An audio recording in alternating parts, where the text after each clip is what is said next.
3 வருஷத்துக்கு முன்னாடி ஒன்ன மாதிரியே ஒருத்தன் என் கேபினுக்குள்ள நுழைய பார்த்தான். அவன் பணத்தை அவங்க வீட்டுல இன்னும் தேடிக்கிட்டு இருக்காங்க.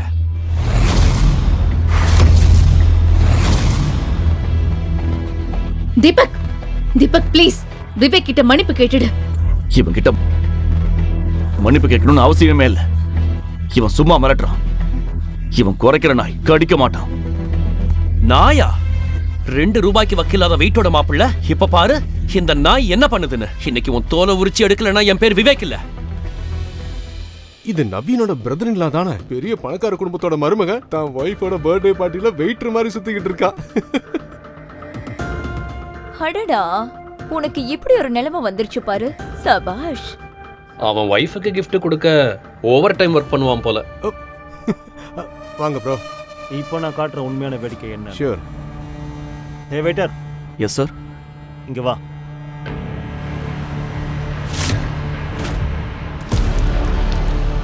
ஷூ அழுக்க.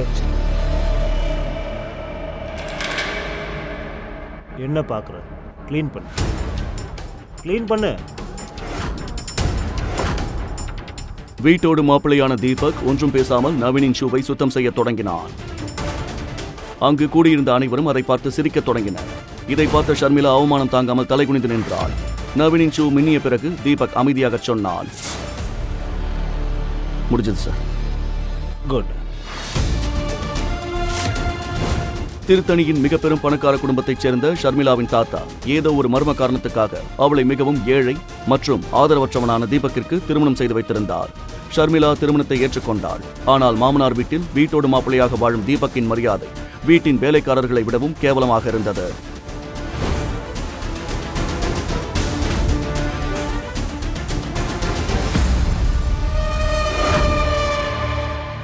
உனக்கு என்னதான் ப்ராப்ளம் தீபக்? இன்னும் எவ்வளவுதான் என்ன அவமானப்படுத்துவ? ஷர்மிளா, என்னோட பர்த்டே பார்ட்டில இப்படி வெயிட்டர் மாதிரி யாராவது வருவாங்களா? என்னோட பர்த்டே பார்ட்டில என்னையே நீ கோமாளி ஆக்கிட்ட. நான் என்ன பண்றது? எல்லாரையும் கவனிச்சுக்க சொல்லி உங்க அம்மா தான் சொன்னாங்க. யாருக்கு என்ன தகுதி இருக்கும் அததான் அவங்க செய்ய சொல்லுவாங்க. இந்த வீட்டுக்கு நீ வந்ததுல இருந்து நீ மாப்பிள்ள மாதிரி இல்ல, ஒரு வேலைக்கார மாதிரி தான் இருந்திருக்க. இந்த வீட்டோட வேலைக்காரங்க கூட உன்னை விட 10 மடங்கு அதிகமா சம்பாதிக்கிறாங்க.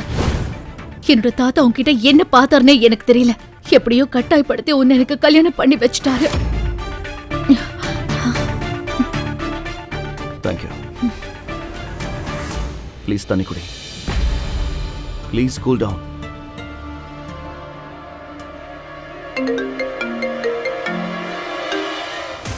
இதெல்லாம் நடந்து கொண்டிருந்த போதே தீபக்கிற்கு ஒரு அழைப்பு வந்தது.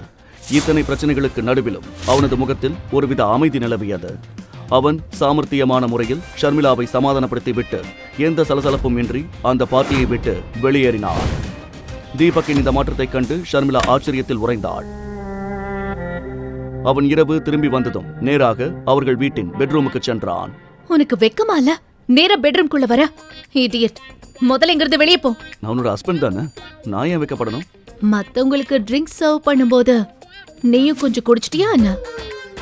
இங்க பாரு, உன்ன மாதிரி முட்டாளெல்லாம் என்னோட ஹஸ்பண்டா இருக்க முடியாது. ஊருக்குள்ள வேணா நீ நானும் புருஷன் பொண்டாட்டியா இருக்கலாம், ஆனா அந்த ரூம்குள்ள இல்ல.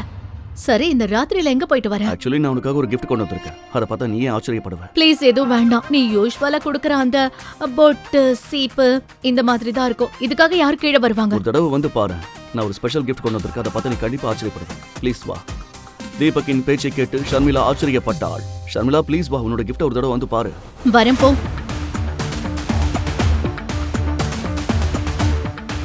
தீபக் ஷர்மிளாவின் கையை பிடித்து அவளுக்காக கொண்டு வந்த கிஃப்ட் இருக்கும் பக்கம் அழைத்துச் சென்றான். ஷர்மிளாவின் பார்வை அந்த கிஃப்டின் மீது பட்டதும் அவளுக்கு மூச்சே நின்று விட்டது. அந்த இரவின் இருளில் மின்னிய ஒரு புதிய விலையுயர்ந்த காரை பார்த்து அவளால் ஒரு நொடி கூட தன் கண்களை நம்ப முடியவில்லை. இது இம்போர்ட்டட் காராச்சே. இந்த கார் இந்தியால ஒரு சில பணக்காரங்க கிட்ட மட்டும்தான் இருக்குன்னு கேள்விப்பட்டிருக்கேன். ஆனா இதோட விலை 50 கோடி இருக்கும். நேத்து தான் நான் இதை பத்தி நியூஸ்ல பார்த்தேன். தீபக், நீ யாரையாவது ஏமாத்திட்டியா? இல்லனா நம்மளோட கம்பெனில ஏதாவது ஸ்கேம் பண்ணிட்டியா? ஒழுங்கா உண்மை சொல்லு. தீபக் உண்மையிலேயே திருடி விட்டானா அல்லது வேறு எதுவும் உண்மை இருக்கிறதா? தீபக்கை அழைத்தது யார்? தீபக் இப்போது அந்த உண்மையை சொல்ல விரும்பினாலும் அவனால் ஷர்மிளாவிடம் அதை சொல்ல முடியாது. அது ஆக்சுவலி இந்த காரை என் ஃப்ரெண்டு கிட்ட கடன் வாங்கிட்டு வந்தேன். இன்னைக்கு உன் பர்த்டே இல்லையா? உனக்காக இவ்வளவு கூட நான் செய்ய மாட்டேனா என்ன? உனக்கு ஓகேனா நம்ம 2 பேரும் ஒரு டிரைவ் போலாமா? Driver, my foot. நீ இவ்ளோ கேவலமா போயிட்டியா தீபக்? நீ முன்னாடி 50 ரூபாய்க்கு gift வாங்கினாலும் அத உன் சொந்த காசுல நீ வாங்கிட்டு வந்த. ஆனா இப்போ இந்த காஸ்ட்லியான காரை உனக்கு யாரு கொடுத்தாங்க? எங்கிருந்து இந்த காரை கொண்டு வந்து அங்கே கொண்டு போயிடு.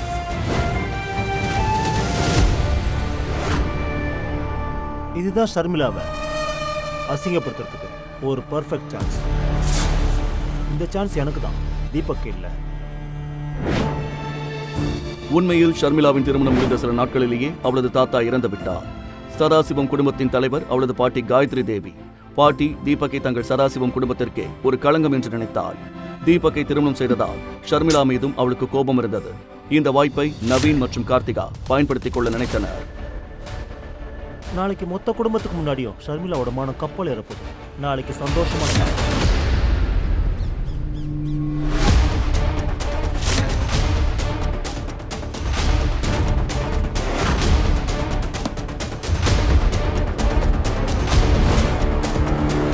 நம்ம வீட்டுக்குள்ள போலீஸா? இங்க ஷர்மிளாங்கிறது யாரு? அவங்கள உடனே கூப்பிடுங்க. இன்ஸ்பெக்டரின் வாயிலிருந்து ஷர்மிளாவின் பெயரை கேட்டதும் காயத்ரி தேவி கோபத்தில் சிவந்தாள். ஷர்மிளா! பாட்டியின் குரலை கேட்டு ஷர்மிளா ஓடி வந்தாள். அங்கு போலீஸை பார்த்து அவள் இதயம் வேகமாக துடிக்க ஆரம்பித்தது. இன்ஸ்பெக்டர் சார், நீங்க இவ்ளோ காலையில இங்க எதுக்காக வந்திருக்கீங்க? மேடம், இந்த வீட்டுக்கு ஒரு திருட்டு இம்போர்ட்டட் கார் வந்திருக்குன்னு கேள்விப்பட்டோம். இதை கேட்டதும் இன்ஸ்பெக்டர் நேற்று இரவு தீபக் கொண்டு வந்த காரை பற்றி தான் பேசுகிறார் என்று ஷர்மிளா புரிந்து கொண்டாள்.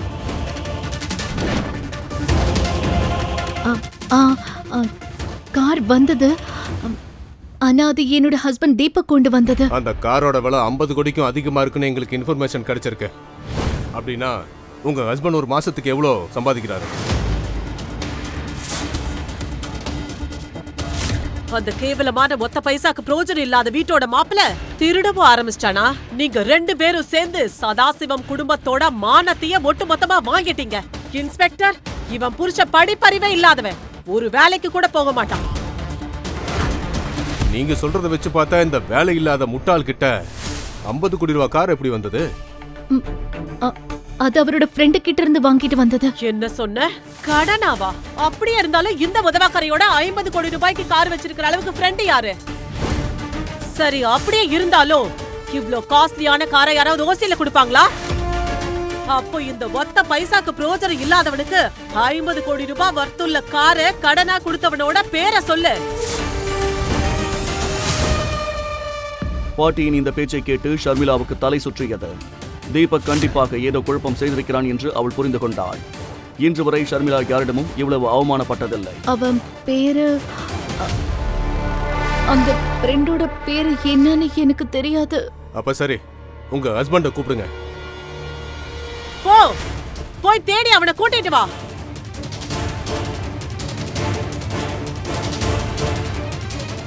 இதை பார்த்து ஷர்மிளா மிகவும் பதற்றம் அடைந்தாள். இங்கேயும் காண பாட்டிமா. இன்ஸ்பெக்டர் சார், எனக்கு என்னவோ இந்த புருஷன் பொண்டாட்டி 2 பேரும் சேர்ந்து தான் இந்த திருட்டு வேலையை செஞ்சிருக்காங்களோன்னு தோணுது. சதாசிவம் குடும்பத்தோட பேருக்கே இவ ஒரு பெரிய களங்கம். இன்ஸ்பெக்டர், இவளை கூட்டிட்டு போங்க. இவளோட பிச்சைக்கார புருஷன் இங்க வந்ததும் நானே அவனை கூட்டிட்டு ஸ்டேஷனுக்கு வரேன். கான்ஸ்டபிள், இவங்களை கூட்டிட்டு வாங்க. இல்ல பாட்டி, ப்ளீஸ் இன்ஸ்பெக்டர் சார், நான் சொல்றது கொஞ்சம் கேளுங்க. நான் எதுவுமே பண்ணல, நான் திருடி இல்ல. நீங்க எது சொல்றதா இருந்தாலும் ஸ்டேஷன்ல வந்து சொல்லுங்க. கூட்டிட்டு வாங்க. ப்ளீஸ் ப்ளீஸ் பாட்டி. ஷர்மிளாவின் இந்த நிலையை பார்த்து நவீனும் கார்த்திகாவும் சிரித்துக் கொண்டிருந்தனர். அவர்களின் முகத்தில் இருந்த சந்தோஷத்தை பார்த்து இதெல்லாம் அவர்கள் செய்த வேலைதான் என்று ஷர்மிளா புரிந்து கொண்டாள்.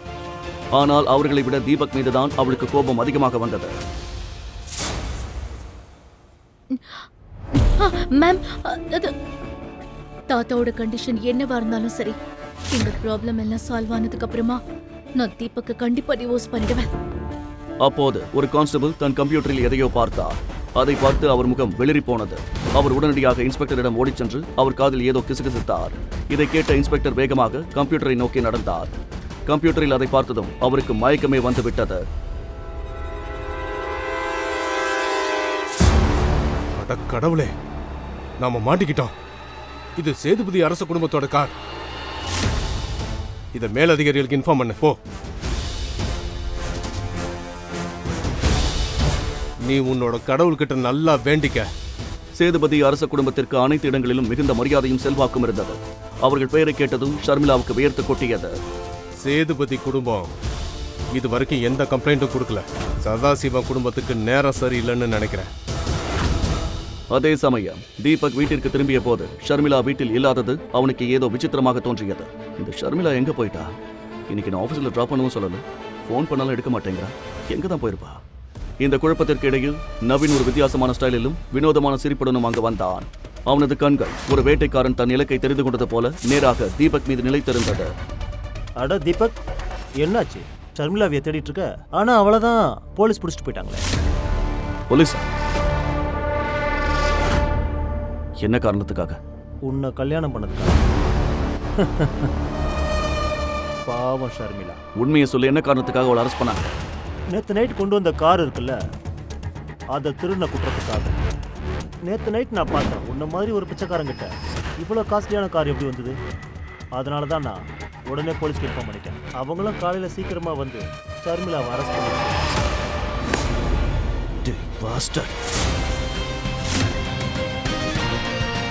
நீ ரொம்ப பெரிய தப்பு பண்ணிட்ட. நீங்க எல்லாரும் என்ன கேவலப்படுத்துற வரைக்கும் நான் அமைதியா இருந்தேன். ஆனா என் ஒய்ஃப் அசைண்டுனா நான் அதை பொறுத்துட்டு இருக்க மாட்டேன்.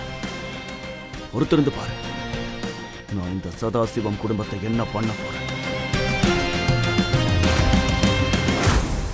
ஏய் திருட்டு பயலே,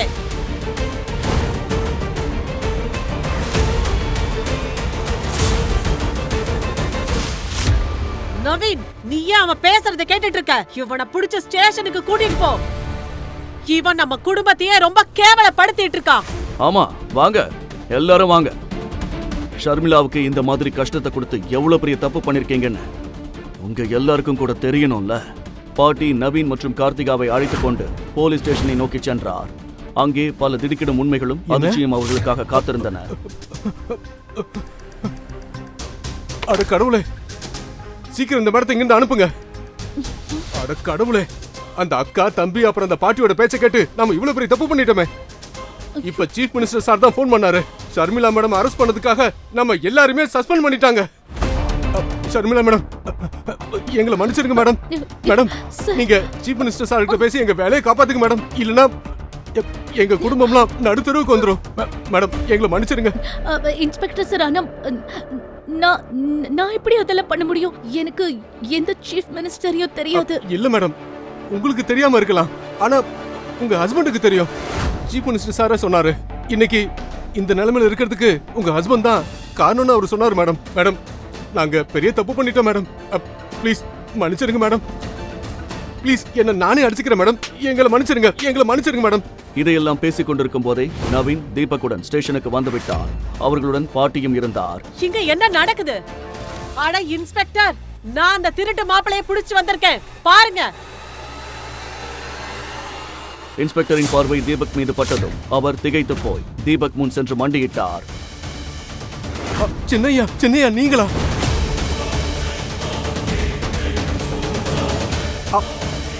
ஐயா, நீங்க எப்படி இங்க? எனக்கு புரியலையே. ஏய் இன்ஸ்பெக்டர், அவனை போய் சின்னையான்னு சொல்லிட்டு இருக்க? நீங்க கொஞ்சம் சும்மா இருமா. நான் சீஃப் மினிஸ்டர் சார் கிட்ட செக்யூரிட்டியா இருந்தப்ப இவர் அங்க பாத்திருக்கேன்.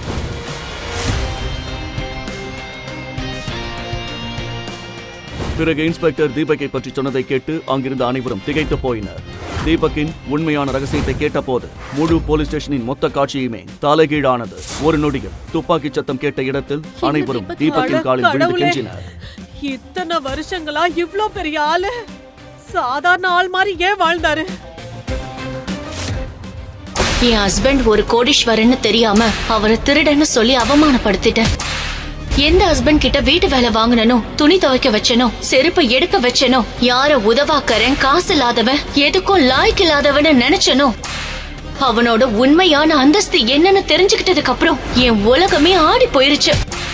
15,000 சம்பாதிக்கிறவனை பார்த்து சிட்டி போலீஸ் கமிஷனரை ஏன் சல்யூட் அடிக்கிறாரு? ஒரு நல்ல சட்டை வாங்க கூட காசு இல்லாதவன் எப்படி பல கோடி மதிப்புள்ள இந்த வைரத்தை வாங்கினா? தெரிஞ்சுக்கணும்னா எங்க கதையை கேளுங்க. ராயல் வாரிசு. தன் பட்டு போன்ற மேனியில் சவுக்கால் அடித்துக் கொண்டிருந்தாள் அந்த அழகான இளம்பெண். தன் கணவனுக்கு தான் செய்த கொடுமைகளுக்கு பரிகாரமாக அவள் இதை செய்தாள். அவளது கணவனை அந்த அளவுக்கு டார்ச்சர் செய்திருக்கிறாள் அவள்.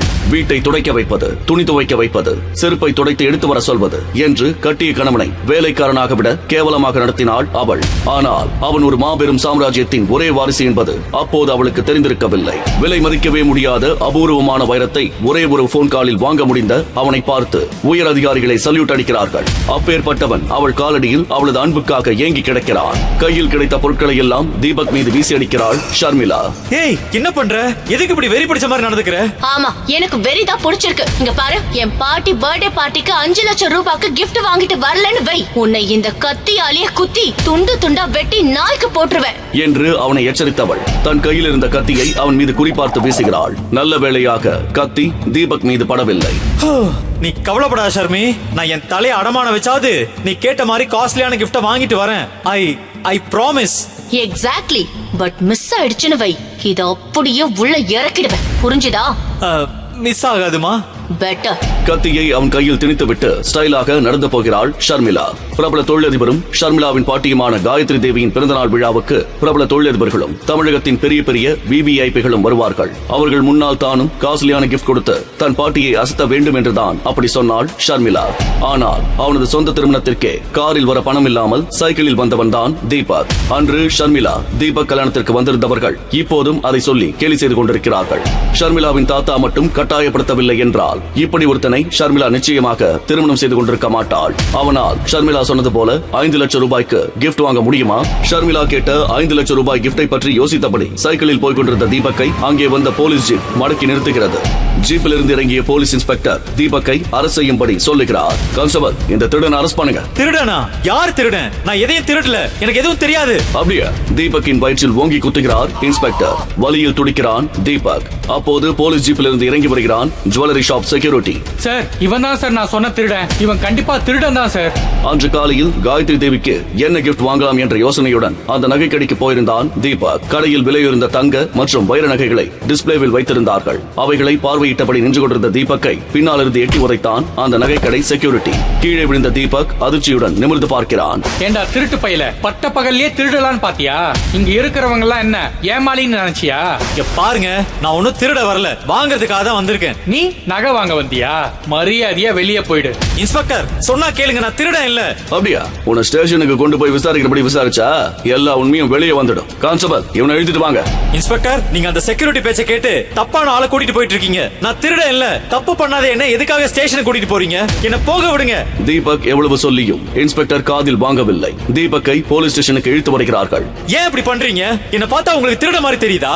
இன்ஸ்பெக்டர் சார், நான் சொல்றத கொஞ்சம் கேளுங்க.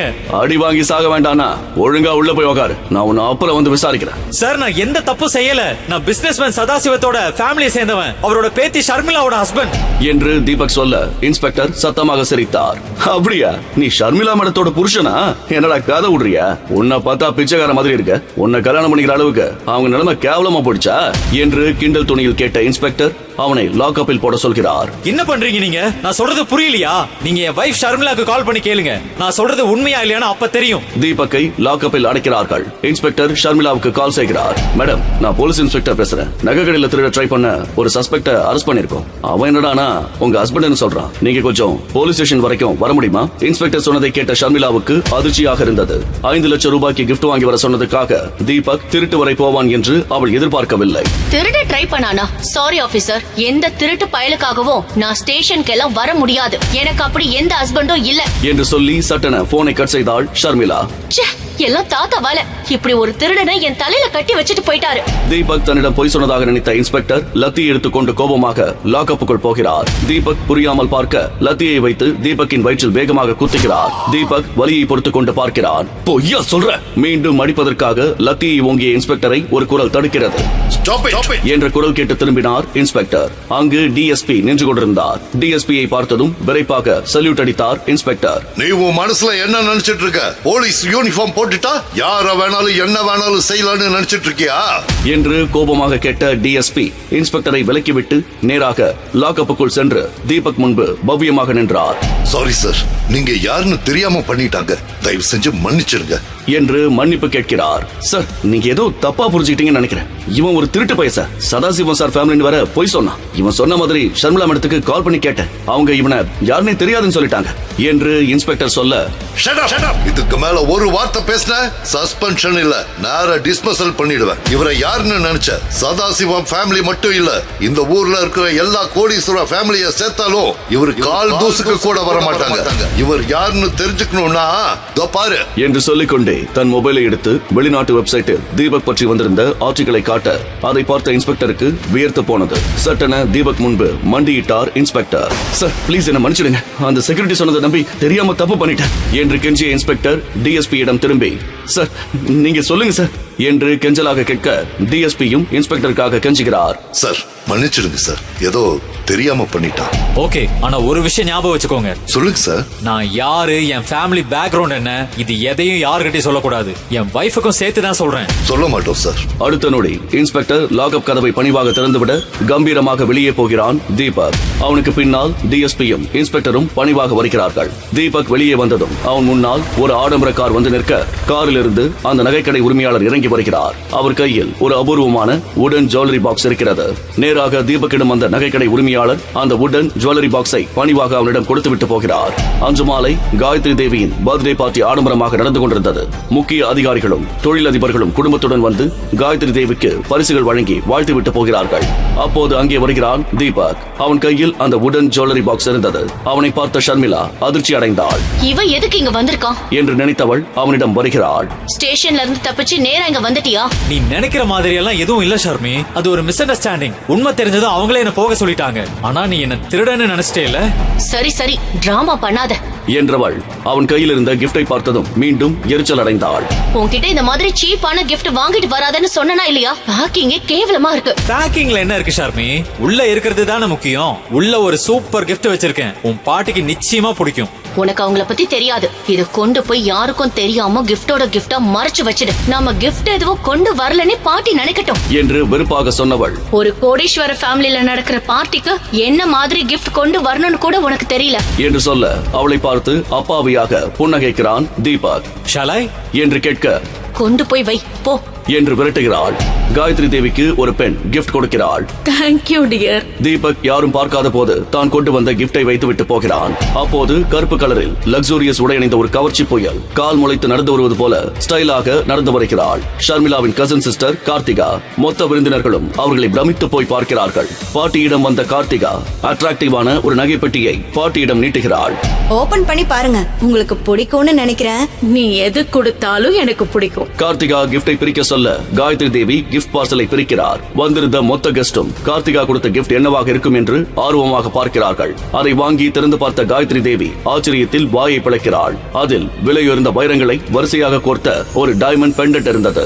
டைமண்ட் பெண்டன்ட், இது எனக்கு ரொம்ப பிடிச்சிருக்கு. நீ இவ்ளோ காஸ்ட்லியான கிஃப்ட் கொடுப்பேன்னு நான் நினைச்சு கூட பார்க்கல. It's very nice. இன்னைக்கு வந்த கிஃப்ட்லயே இதுதான் பெஸ்ட் என்று சொன்னபடி பாட்டி ஷர்மிளாவை கேவலமாக பார்க்கிறார். ஷர்மிளாவுக்கு ரொம்பவும் அவமானமாக இருந்தது. கார்த்திகா கொடுத்தது போல பாட்டிக்கு காஸ்ட்லியான கிஃப்ட் கொடுக்க முடியவில்லையே என்று மிகவும் வருத்தப்பட்டாள் அவள். அப்போது சிரித்துக்கொண்டே அங்கே வருகிறான் தீபக். டைமண்ட் பெண்டன்ட் ஒரிஜினல் தானா? 100%. ஏன் உனக்கு சந்தேகமா இருக்கா? சந்தேகம்லாம் இல்ல, இது எல்லாமே ஃபேக். இது மொத்தமா 1 லட்சம் கூட தேராது. உனக்கு டைமண்ட பத்தி என்ன தெரியும் தீபக்? சாம்பார்ல என்ன காய் போடுறதுன்னு வேணும்னா தெரிஞ்சிருக்கும். ஆனா இது வேற ஏரியா. காயத்ரி தேவியால் அதற்கு மேல் பொறுமையாக இருக்க முடியவில்லை. பார்ட்டில பிரச்சனை பண்றதுக்குனே வந்தியா? டைமண்ட பத்தி உனக்கு என்னடா தெரியும்? எனக்கு தெரியாதுனே வெச்சுக்குவோம். ஆனா டைமண்ட் பத்தி நல்லா தெரிஞ்ச diamond jewellery owner Sandeep Lal இங்க வந்திருக்காரு. அவர்கிட்ட இது ஒரிஜினலா இல்ல வெறும் கண்ணாடியான்னு பார்க்க சொல்லுங்க. நான் சொன்னது உண்மையா இல்லையான்னு அப்ப தெரியும். சந்தீப் லால் என்று சத்தமாக அழைக்கிறார் காயத்ரி தேவி. சந்தீப் லால் அங்கே வர அவரிடம் கார்த்திகா கொடுத்த டைமண்ட் பெண்டன்ட்டை கொடுக்கிறார் அவர். கார்த்திகா டென்ஷனுடன் பார்க்கிறாள். தீபக் புன்னகையுடன் கவனித்துக் கொண்டிருக்க அந்த டைமண்ட் பெண்டன்ட்டை கவனமாக பரிசோதிக்கிறார் சந்தீப் லால். இந்த பெண்டன்ட்ல இருக்கிற டைமண்ட் எதுவும் ஒரிஜினல் மாதிரி தெரியல மேம் சாப். சந்தீப் லால் சொன்னதை கேட்டு அங்கே இருந்த அனைவரும் அதிர்ச்சியுடன் பார்க்க கார்த்திகா அவமானத்துடன் தலைகுனிந்து நிற்கிறாள். உண்மையான அன்பை காட்டுறதுக்கும் யார் நம்ம மேல உண்மையான அன்பை வச்சிருக்காங்கன்னு புரிஞ்சுக்கிறதுக்கும் பணமோ இல்ல காஸ்ட்லியான நகையோ தேவையில்லை. சுயநலம் இல்லாத அன்பு மட்டும் இருந்தாலே போதும் என்று சொல்கிறான் தீபக். நீங்க சொன்னீங்கன்னா இதை கடைக்கு அனுப்பி பக்காவை செக் பண்ண சொல்றேன். தேவையில்லை சந்தீப் ஜி, நான் இங்கேயே செக் பண்ணி சொல்றேன் என்று சொன்ன தீபக் அந்த பெண்டன்ட்டை வாங்கி பார்க்கிறான். எல்லோரும் ஒரு விதமான ஆர்வத்துடன் பார்க்க கார்த்திகா பதட்டமாக இருக்கிறாள். யாரும் எதிர்பார்க்காதபடி சட்டென்று அந்த பெண்டன்ட்டை தரையில் போட்ட தீபக் அதை தன் ஷூ காலால் மிதித்து தேய்க்கிறான். அனைவரும் அதிர்ச்சியில் திகைத்து நிற்க அந்த டைமண்ட் பெண்டன்ட் தீபக்கின் காலடியில் நொறுங்கி பொடி பொடியாகிறது. உங்க பெண்டன்ட் டைமண்ட் இல்ல, வெறும் கண்ணாடி. அதான் நொறுங்கிடுச்சு. அவமானத்தில் பேச முடியாமல் கார்த்திகா நிற்க ஆத்திரத்துடன் தீபக்கின் கணத்தில் ஓங்கி அறைகிறார் காயத்ரி தேவி. அந்த ஃபங்க்ஷனுக்கு வந்திருந்தவர்கள் அதிர்ச்சியுடன் பார்க்கிறார்கள். உனக்கு எவ்வளவு நெஞ்செழுத்தா இருந்தா என் பேத்தியை எல்லார் முன்னாடியே இப்படி அவமானப்படுத்துவேன்? எவ்வளவு பேசுறியே, நீ என்னடா கிஃப்ட் வாங்கிட்டு வந்திருக்க? எடு உன் கிஃப்ட எடு. உன் கேவலமான கிஃப்ட் என்னன்னு இங்க வந்திருக்கிற எல்லாரும் பார்க்கட்டும். தான் கொண்டு வந்த கிஃப்ட் பேக்கை எடுத்து காயத்ரி தேவியின் கையில் வைத்த தீபக் எல்லோரும் கேட்க சவால் விடுவது போல சொல்கிறான். எல்லாரும் நல்லா கேளுங்க. நீங்க எல்லாரும் மனுஷனை விட பணத்துக்கு தான் மதிப்பு கொடுப்பீங்கன்னு எனக்கு தெரியும். நீங்க யாரும் மனுஷனை மதிக்க மாட்டீங்க. ஒருத்தங்கிட்ட பணம் இருந்தா மட்டும் போதும், வேற எந்த குவாலிட்டி தேவையில்லை. அவனுக்கு கும்பிடு போட்டு கடவுளா கும்பிட ஆரம்பிச்சிருவீங்க. உங்க காயத்ரி தேவி அம்மையார் அந்த விஷயத்துல இன்னும் கொஞ்சம் மேல. அது தெரிஞ்சுதான் இன்னைக்கு இங்க வந்திருக்கிற எல்லாரும் என்ன கிஃப்ட் கொடுத்திருக்கீங்களோ அதெல்லாம் மொத்தமா சேர்த்தாலும் ஈடு வைக்க முடியாத அளவுக்கு ரொம்ப ரொம்ப காஸ்ட்லியான கிஃப்ட் கொடுத்திருக்கேன். அதை பிரிச்சு பார்த்தா நீங்க எல்லாம் கேவலமா நினைக்கிற இந்த தீபக் யாருன்னு தெரியும் என்றவன் ஆவேசத்துடன் அங்கிருந்து போகிறான். எல்லோரும் வாய் பேச முடியாமல் அதிர்ச்சியுடன் நிற்கிறார்கள். ஷர்மிளாவுக்கு தீபக்கின் எந்த ஆவேச முகம் புதிதாக இருந்தது. தீபக் என்று அழைத்தபடி அவன் பின்னால் போகிறாள். காயத்ரி தேவிக்கு அவன் இப்படி பேசுவான் என்று எதிர்பார்க்கவில்லை. தீபக் அப்படி என்ன பெரிய கிஃப்ட் கொடுத்திருக்க போகிறான் என்று நினைத்தவளாக அந்த கிஃப்டை பிரிக்கிறார் காயத்ரி தேவி. உள்ளே இருந்த பொருளை பார்த்த அவள் கண்கள் ஆச்சரியத்தில் விரிந்தன. அது அரச குடும்பத்தை சேர்ந்தவர்கள் பயன்படுத்திய பழங்காலத்தை சேர்ந்த ஆன்டிக் வுடன் பாக்ஸ். அதிர்ச்சியான காயத்ரி தேவி அந்த பாக்ஸை பிரிக்க அடுத்த நொடி கண்ணை கூச செய்யும் பிரகாசமான ஒளியுடன் விலை மதிக்கவே முடியாத அபூர்வ வைரம். அதிலிருந்து வந்து கொண்டிருந்த ஜாஜ்வல்யமான ஒளி அங்கே இருந்தவர்களை பிரமிக்க வைக்கிறது. இது சாதாரணமானது, விலைக்கு வாங்க முடியாத, விலையே நிர்ணயிக்க முடியாத அபூர்வமான பொருள். அப்படின்னா தீபக் நாம எல்லாரும் நினைக்கிற மாதிரி சாதாரணமான ஆள் இல்ல என்று புலம்பியவள். தீபக் போகாத, நில்லு. நான் பண்ணது தப்புதான். நீ யாருன்னு தெரிஞ்சுக்காம நான் உன்னை அவமானப்படுத்திட்டேன் தீபக். என்ன மன்னிச்சிடு. போகாத தீபக். ஹலோ ஷர்மிளா, இங்க ஒரு பெரிய பிரச்சனை ஆயிடுச்சு. நீ எப்பவுமே பெரிய பெரிய பிரச்சனையா தான் கிரியேட் பண்ணுவியா? ஆமா சொல்லு, இப்ப என்னாச்சு? அது நான் அங்கிள் கூட ஒரு ஆன்டிக் ஷாப்புக்கு வந்திருந்தேன். இங்க ஒரு சிலை உடைஞ்சிடுச்சு. இப்ப இவங்க பணம் கேக்குறாங்க. அதுக்கு என்ன இப்போ? இப்பவே பணம் வேணும்னு கேக்குறாங்க. 30 lakhs. What? 30 lakhs? அதுவும் ஒரு சிலைக்கா? ஆமா, எனக்கும் ஒண்ணும் புரியல. Deepak, are you serious? நீ வீட்ல சும்மா தான் இருக்க, ஓசி சோறு திங்கற. அதெல்லாம் பத்தாதுன்னு இப்ப புதுசா பிரச்சனையை வேற எனக்கு கிரியேட் பண்ணி வச்சிருக்கியா? நீயே சொல்லு, இவ்ளோ ஷார்ட் நோட்டீஸ்ல நான் எங்க போய் 30 lakhs அரேஞ்ச் பண்ணுவேன்? 30 லட்சம் என்ற தொகையை கேட்டதும் ஷர்மிளாவின் காலடியில் பூமி நழுவியது போல இருந்தது. ஷர்மிளாவின் கோபத்திற்கு முன்னால் தீபக்கால் எதுவும் பேச முடியவில்லை. You know what? உனக்கு தினம் புதுசா பிரச்சனை பண்றதே வழக்கமா போச்சு. But I'm really sorry. இந்த தடவை நான் உனக்கு எந்த ஹெல்ப் பண்ண மாட்டேன். இந்த பிரச்சனையை நீயே தானே கிரியேட் பண்ண. ஆனா ஷர்மி, தீபக் மற்றும் ஷர்மிளாவுக்கு திருமணமாகி 3 ஆண்டுகள் ஆகிவிட்டன. ஆனால் தீபக் இன்றும் ஷர்மிளா வீட்டில் ஒரு வீட்டோடு மாப்பிளையாகத்தான் இருந்தான். அங்கே அவன் நிலைமை ஒரு வேலைக்காரனை விட மோசமாகவே இருந்தது. வேலைக்காரர்களைப் போல அவன் சில நேரம் மாமியாரின் புடவையை அயன் செய்வான், ஷர்மிளாவின் காரை துடைப்பான். சமையலறை முதல் வீட்டை சுத்தம் செய்வது வரை அனைத்து சுமையும் அவன் தலையில் தான் இருந்தது.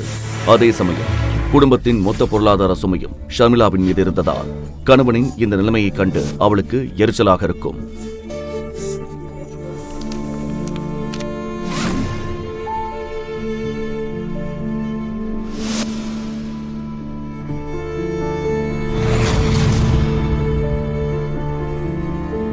ஆனா ஷர்மி, இந்த சிலை அப்பா கையால தான் உடைச்சது.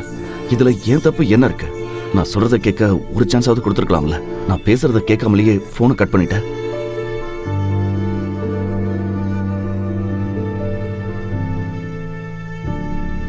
என்ன மிஸ்டர், 1 மணி நேரம் ஆச்சு, இன்னும் பணமும் வரல, உனக்கு ஹெல்ப் பண்ண ஆளும் வரல.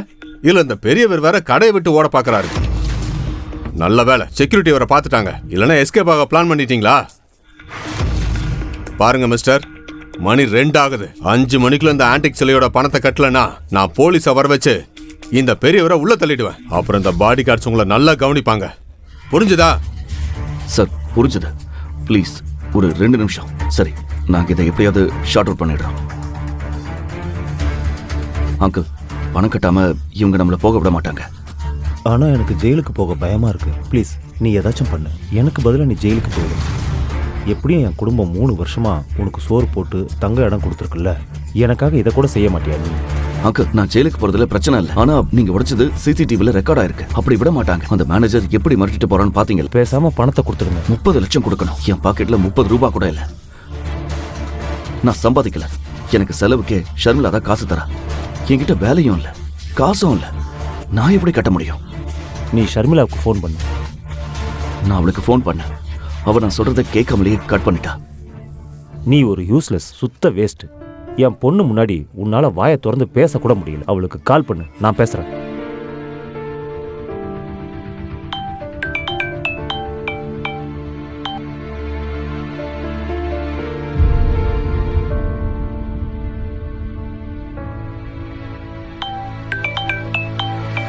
Deepak, are you mad? வேலை நேரத்துல டிஸ்டர்ப் பண்ணாதன்னு சொன்னல, இப்ப மறுபடியும் கால் பண்ற? குட்டிமா, நான் டேடி பேசுறேன்டா. டாட்? ஆமாம்மா, எனக்கு உன் உதவி வேணும். என்கிட்ட இருந்த ஒரு சிலை உடஞ்சி போச்சு. இவங்க அதுக்கு பணம் கேட்குறாங்க.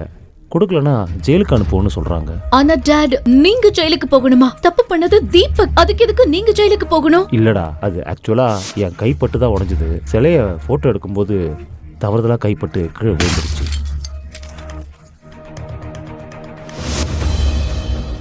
டாட், ஏற்கனவே வீட்ல தீபக் எவ்வளவு ப்ராப்ளம் பண்றான்னு உங்களுக்கு தெரியும். இப்போ நீங்களும் என் லைஃப்ல புதுசா ப்ராப்ளம் கொண்டு வரீங்களா? ஆனா குட்டிமா. சரி பரவாயில்ல, நீங்க எங்க இருக்கீங்கன்னு சொல்லுங்க, நான் அம்மாவை கூட்டிக்கிட்டு வரேன். நாங்க எக்மோர்ல இருக்கிற ஆன்டிக் ஷாப். சரி, அங்கே இருங்க, நான் இப்பவே வரேன். ஷர்மிளாவுக்கு முன்னால் ஒரு பெரிய பிரச்சனை காத்திருந்தது. அதிலிருந்து வெளிவருவது அவளுக்கு எளிதாக இல்லை. உண்மையில் ஷர்மிளாவின் அப்பா கணேஷ் சிட்டியில் இருக்கும் பணக்கார குடும்பங்களில் ஒன்றான சிவம் ஃபேமிலியை சேர்ந்தவர். ஆனால் கணேஷின் அம்மா காயத்ரி தேவிக்கு தீபக் மற்றும் ஷர்மிளாவின் திருமணத்தில் விருப்பமே இல்லை. 3 வருடங்களுக்கு முன்பு ஷர்மிளாவின் தாத்தா சதாசிவம் கோயிலில் தீபக்கை சந்தித்திருந்தார். தீபக்கை அடையாளம் கண்ட அவர் தனது செல்ல பேத்தி ஷர்மிளாவுக்காக அவனை தேர்ந்தெடுத்தார். ஷர்மிளா தன் தாத்தாவை மிகவும் நேசித்தாள். அதனால் அவர் பேச்சை மீறவில்லை.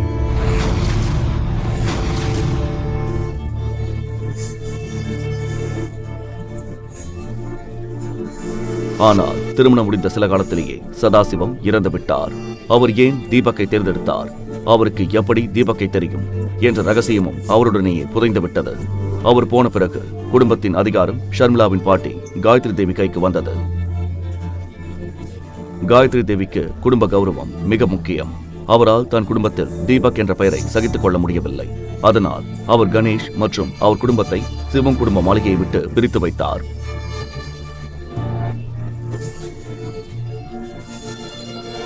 ஷர்மிளா இன்றும் அந்த அதிர்ச்சியிலிருந்து மீளவில்லை. தன் குடும்பத்தின் நிலையை எப்படி உயர்த்துவது என்பது மட்டுமே அவள் சிந்தனையாக இருந்தது. இன்று மீண்டும் அவள் முன் ஒரு பிரச்சனை. அடுத்த கணமே அவள் தன் அம்மா கீதாவுடன் எக்மோர் கிளம்பினாள்.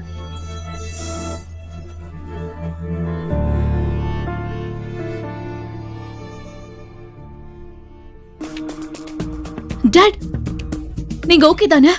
இதெல்லாம் எப்படி நடந்தது? நீங்க 2 பேரும் இவ்ளோ பெரிய கடையில என்ன பண்ணிட்டு இருந்தீங்க? அது ஆக்சுவலா நாங்க அந்த வழியா போயிட்டு இருந்தோம். அங்கிளுக்கு இதெல்லாம் பார்க்க ஆசையா இருக்குன்னு சொன்னாரு. அதான். எப்பவும் போல இந்த வேலையை கூட உன்னால உருப்படியா செய்ய முடியல. அவருக்கு சிலை பார்க்க ஆசையா இருந்தா நீ பார்த்து பத்திரமா கூட்டிட்டு போக மாட்டியா? இல்ல ஆண்டி, நான் இதுல என்ன பண்ண முடியும்? நான் அங்கிள் கிட்ட சொன்னேன். ஆனா அவர் சொன்னா நீ கேட்டுப்பியா? நீ எப்ப இருந்து இவ்ளோ நல்லவனா மாறின? மாம், இதெல்லாம் நம்ம அப்புறமா பேசிக்கலாம். இப்போதைக்கு எது முக்கியமோ அத பத்தி யோசிக்கலாம். இந்த 30 லட்சத்துக்கு நம்ம எங்க போறது? அத நினைச்சாதான் கோவமா வருது. உங்க அப்பாவும் நமக்குன்னு சொத்து எதுவும் வச்சுட்டு போகல. இந்த தரித்திரத்தை வேற நம்ம தலையில கட்டிட்டு போயிட்டாரு. மாம், என்ன மாம்? இந்த சிலையோட பணத்தை கட்டணும்னா நான் என் வீடு, காரு எல்லாத்தையும் வித்துட்டு நடு தெருவுல தான் நிக்கணும். அப்படியே வித்தாலும் இவ்வளவு பணம் கிடைக்காது. எல்லோரும் பிரச்சனையை தீர்க்க வழி தெரியாமல் யோசனையில் ஆழ்ந்தனர். நேரம் போய்கொண்டே இருந்தது. மேனேஜரின் பார்வை கணேஷ் மீதே இருந்தது. பணம் கிடைக்கும் நம்பிக்கை இழந்த அவர் கமிஷனருக்கு தகவல் கொடுத்துவிட்டு 3 மணி நேரம் முடிவதற்காக காத்திருந்தார். டாட், நான் பாட்டி கிட்ட உதவி கேட்டு பார்க்கட்டுமா? அவங்க பணத்தை நான் கொஞ்சம் கொஞ்சமா திருப்பி கொடுத்துடுறேன். ஆனா ஷர்மிளா, பாட்டி உனக்கு ஹெல்ப் பண்ண மாட்டாங்க. அதுக்கு என்ன காரணம்னு உனக்கே தெரியும். பரவாயில்ல மாம், ஒரு வாட்டி பேசி பார்க்கறதுல என்ன தப்பு? நான் கால் பண்றேன். அடுத்த நொடியே ஷர்மிளா தன் பாட்டி காயத்ரி தேவியை போனில் அழைத்தாள். இருப்பினும் அவளுக்குள் பயம் இருந்து கொண்டே இருந்தது. காயத்ரி தேவி தனது அழைப்பை ஏற்பாரா மாட்டாரா என்ற அச்சம் அவளுக்கு இருந்தது.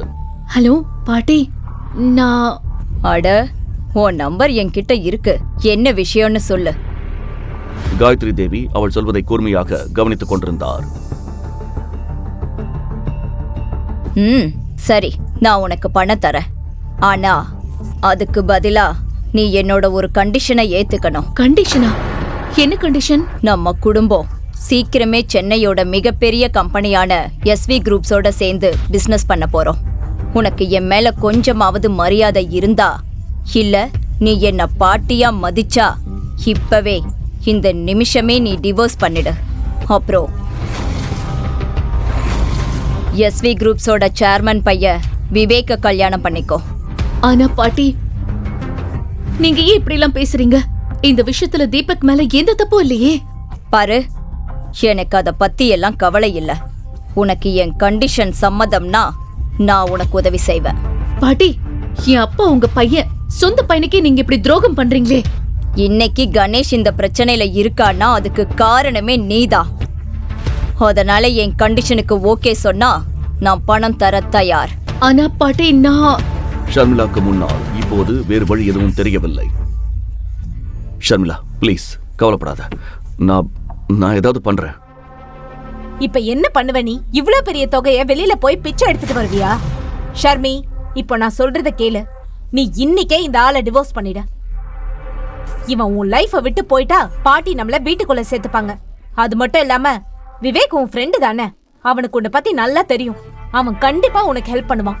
அவங்க அப்பா பெரிய பணக்காரரு. 30 லட்சம்லாம் அவங்களுக்கு ஒரு மேட்ரே இல்ல. கமான் ஷர்மி. கீதாவுக்கு இப்போது விவேக்கை தவிர வேறு வழி தெரியவில்லை. ஆனால் விவேக்கை பற்றிய ஒரு உண்மை ஷர்மிளாக்கு நன்றாக தெரியும். உண்மையில் விவேக் SV குரூப்பின் வைஸ் பிரசிடென்ட் சேகரின் ஒரே மகன். அவன் சிறுவயதிலிருந்தே உல்லாசமாக திரிபவன். பெண்கள் என்றால் அவனுக்கு பலவீனம். அதனால் 3-4 நாட்களுக்கு ஒருமுறை ஒரு புதிய பெண் அவன் வலையில் சிக்குவாள். அவன் மீது நிறைய வழக்குகள் இருந்தாலும் சேகரின் அதிகாரம் மற்றும் பணத்திற்கு முன்னால் எந்த போலீசும் ஒன்றும் செய்ய முடியவில்லை. விவேக் பலமுறை ஷர்மிளாவிடமும் தன் வேலையை காட்ட முயற்சி செய்திருக்கிறான். கல்லூரியிலும் அவன் ஷர்மிளாவின் பின்னாலேயே சுற்றி கொண்டிருப்பான். ஆனால் ஷர்மிளா அவனை ஒரு பொருட்டாகவே மதித்ததில்லை. மறுபுறம் இதுவரை அமைதியாக இருந்த தீபக் விவேக் பெயரை கேட்டதும் கோபமடைந்தான். ஆனால் இந்த நேரத்தில் அவன் பேச்சை கேட்க யாரும் தயாராக இல்லை. அவன் உடனே தனது போனை எடுத்துக்கொண்டு ஷோரூமை விட்டு வெளியே சென்றான்.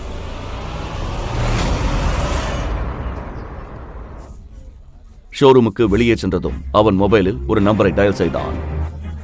போன் ரிங் ஆக அவன் இதய துடிப்பும் வேகமாகிக் கொண்டே இருந்தது. சிதம்பரம் அங்கிள்.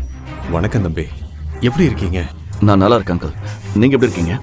தீபக் இந்த நேரத்தில் பேசிக் கொண்டிருந்தது வேறு யாரும் அல்ல, சிவகங்கை அரச குடும்பத்தைச் சேர்ந்த அரசர் விஜய ரகுநாத சேதுபதியின் மேனேஜர் சிதம்பரத்திடம்தான். தீபக் தான் சிவகங்கை சீமையின் ஒரே வாரிசு. உண்மையில் அரச வம்சத்து இளவரசன் அவன். வைர மாளிகையில் வளர்ந்தவன். அவனை பான் வித் சில்வர் ஸ்பூன் என்று சொல்வது மிகையாகாது. ஆனால் வளர வளர வெளி உலகை அறியும் ஆர்வம் அவனுக்குள் அதிகரித்தது. அவனுக்கு அந்த ராஜ வாழ்க்கை வெறுத்து போனது. அந்த சமயத்தில் தீபக்கின் தாத்தா சேதுபதி தன் நெருங்கிய நண்பரின் பேத்தி சௌந்தர்யாவுடன் அவனுக்கு திருமணம் நிச்சயித்தார். சௌந்தர்யா அவனது சிறுவயது தோழி என்றாலும் தீபக் அவளை காதலிக்கவில்லை. ஆனால் அவன் குடும்பம் அதை ஏற்க தயாராக இல்லை.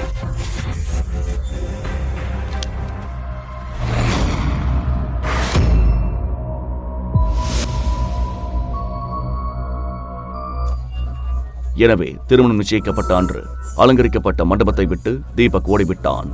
வைர மாளிகையில் இன்றும் அந்த மண்டபம் அப்படியே அலங்கரிக்கப்பட்டிருக்கிறது.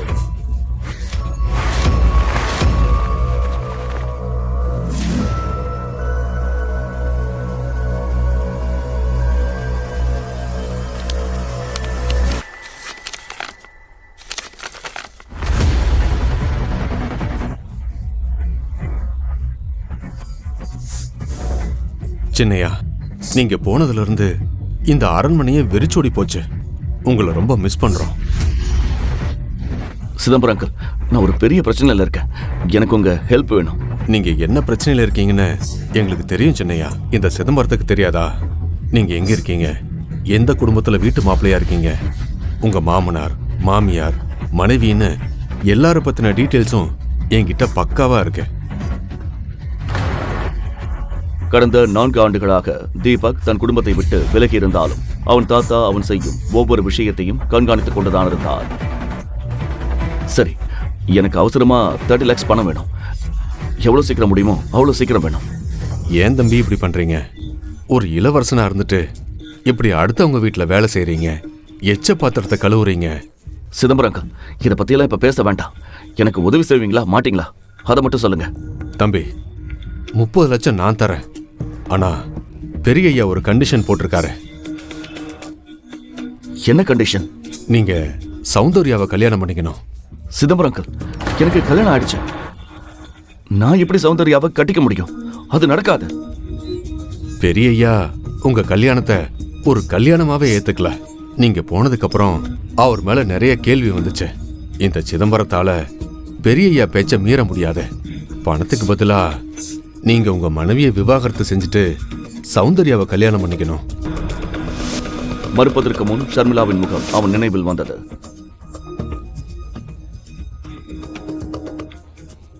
அவள் தன் மானத்தை பணையம் வைத்து விவேக் போன்ற ஒரு பொறுக்கியிடம் உதவி கேட்க போய் கொண்டிருந்தாள்.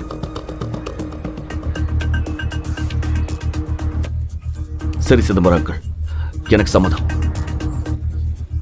ஆனா எனக்கு 1 வருஷம் டைம் வேணும். நானே ஷர்மிளாவை விட்டுடுறேன். அதுக்கப்புறம் தாத்தா சொல்ற பொண்ணையே கட்டிக்கிறேன். 4 வருஷம் காத்திருந்தோம். நாங்க என்ன 1 வருஷம் காத்திருக்க மாட்டோமா? பெரிய ஐயா இதை கேட்டா ரொம்ப சந்தோஷப்படுவாரு. ஆனா எனக்கு ஒரு கண்டிஷன் இருக்கு. இந்த 30 லட்சத்தோட எனக்கு இன்னொன்னு வேணும். எனக்கு எஸ்வி குரூப் வேணும். எஸ்வி குரூப்பா? எதுக்கு தம்பி? அதெல்லாம் அப்புறம் சொல்றேன். தீபக் தம்பி, நீங்க இப்பவே சொல்லணும். ஏன்னா இந்த சிதம்பரம் இப்போ எஸ்வி குரூப்ஸ் ஆபீஸ் வாசல்ல தான் நிக்கிறேன். என்ன, நீங்க எஸ்வி குரூப்ஸ் வெளியில இருக்கீங்களா? ஆமா சின்னையா, எனக்கு இங்க சின்ன வேலை இருக்கு. நீங்க இங்க வந்துருங்க. அதுக்குள்ள நான் கம்பெனியை வாங்குற வேலையை ஆரம்பிக்கிறேன். சரி சிதம்பரம் அங்கிள், நான் இப்பவே கிளம்பி வரேன். தீபக்கிற்கு சிதம்பரத்தின் செயல்படும் விதம் நன்றாக தெரியும். சிதம்பரம் வாக்கு தவறாதவர். அவருக்கு முன்னால் பெரிய பெரிய மனிதர்களும் வாயடைத்து போவார்கள். அங்கே கீதா ஷர்மிளாவை விவேக்கிடம் அனுப்ப வற்புறுத்தி கொண்டிருந்தாள். தீபக் மனதிற்குள் சீக்கிரம் செக் வாங்கணும், அப்பதான் ஷர்மிளாவை அந்த விவேக்கிட்ட இருந்து காப்பாற்ற முடியும் என்று நினைத்தான். தம்பி நில்லு நில்லு, சீக்கிரமா போங்க. தீபக்கை பார்த்ததும் சிதம்பரத்தின் கண்கள் கலங்கின. தம்பி நிறுத்து நிறுத்து நிறுத்து நிறுத்துப்பா. உலகம் அவனை கடந்த 4 ஆண்டுகளாக ஒரு சாதாரண ஆளாக நினைத்தாலும் அவன் நினைத்தால் எஸ்வி குரூப்ஸ் போன்ற 10 கம்பெனிகளை ஒரே நொடியில் வாங்கும் மாபெரும் சக்தி படைத்தவன் என்று சிதம்பரத்துக்கு மட்டுமே தெரியும்.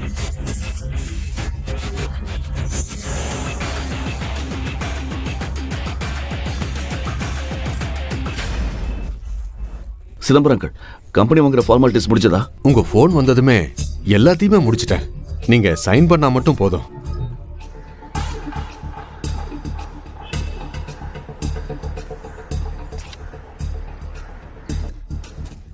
குட். நீங்க இன்னொரு வேலையும் பண்ணணும். இந்த கம்பெனி சேர்மன் சேகர், அவன் பையன் விவேக், சேகர் பர்மிஷன் இல்லாம இங்க எதுவும் நடக்காதுன்னு கேள்விப்பட்டேன். உண்மைதான். நைஸ். சேகர் ரொம்ப உழைச்சிட்டாரு. அவருக்கு ரெஸ்ட் தேவை. அவரை கம்பெனியை விட்டு தூக்கிட்டு நேரா ஜெயிலுக்கு அனுப்புங்க. இனிமே இந்த கம்பெனி பவர் உங்க கையில தான். நீங்க என்ன வேணா பண்ணலாம். நீங்க நினைச்சா நீங்களே சேர்மன் ஆகலாமே தம்பி. இல்லங்க, எனக்கு சேர்மன் பதவி வேணாம். இந்த கம்பெனியோட வைஸ் சேர்மன் யாரு? ஆதவன்.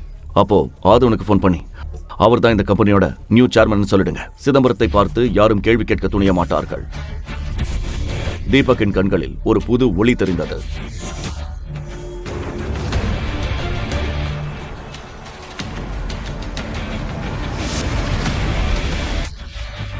மறுபக்கம் ஷர்மிளாக்கு டென்ஷன் ஏறிக்கொண்டே இருந்தது. விவேக்கிடம் உதவி கேட்பதை தவிர அவளுக்கு வேறு வழி தெரியவில்லை. இங்கே தீபக் மற்றும் சிதம்பரம் ஆபீஸுக்குள் நுழைய அங்கே 32 வயது மதிக்கத்தக்க ஒரு பெண் அவர்களை கேபினுக்குள் நுழைய விடாமல் தடுத்தாள். நீங்க 2 பேரும் எப்படி உள்ள வந்தீங்க? யாரை கேட்டு வந்தீங்க? அவள் சேகரின் பர்சனல் செக்ரட்டரி ஷாலினி. அவளுக்கு சிதம்பரம் யார் என்று தெரியாது. நான் இங்க சேர்மன் மிஸ்டர் ஆதவனை பார்க்க வந்தேன். மிஸ்டர் ஆதவன் இந்த கம்பெனியோட வைஸ் சேர்மன். அப்பாயின்மெண்ட் இல்லாம உங்களை மாதிரி சேல்ஸ்மேன் யாரையும் அவர் பார்க்க மாட்டாரு. செக்யூரிட்டியை கூப்பிடுறதுக்குள்ள வெளியில போங்க. செக்யூரிட்டி. கௌதமுக்கு ஷர்மிளாவிடமிருந்து போன் வந்தது. ஆனால் போனை எடுப்பதற்குள் பேட்டரி தீர்ந்து போனதால் போன் ஸ்விட்ச் ஆஃப் ஆனது. ஏமா யாருக்கிட்ட பேசுறேன்னு தெரியுமா? இவர் சிவகங்கையோட சிதம்பரங்கள். எனக்கு டைம் ஆகுது. ப்ளீஸ் மிஸ்டர் ஆதவனை வர சொல்லுங்க. ஹலோ. ஆதவனுக்கு சிதம்பரத்தை நன்றாக தெரியும். அவர் செய்து கொண்டிருந்த வேலையை விட்டுவிட்டு உடனே ஓடி வந்தார். பாருங்க, நான் உங்க 2 பேருக்கும் லாஸ்ட் வார்னிங் தரேன். மிஸ் ஷாலினி, கெஸ்ட் கிட்ட இப்படி தான் பிஹேவ் பண்ணுவீங்களா? சாரி சார், ஆனா ஷட் அப். உன்னோட இந்த திமிருக்கு உன்னை வேலையை விட்டு தூக்க முடியும்னு உனக்கு தெரியும்ல?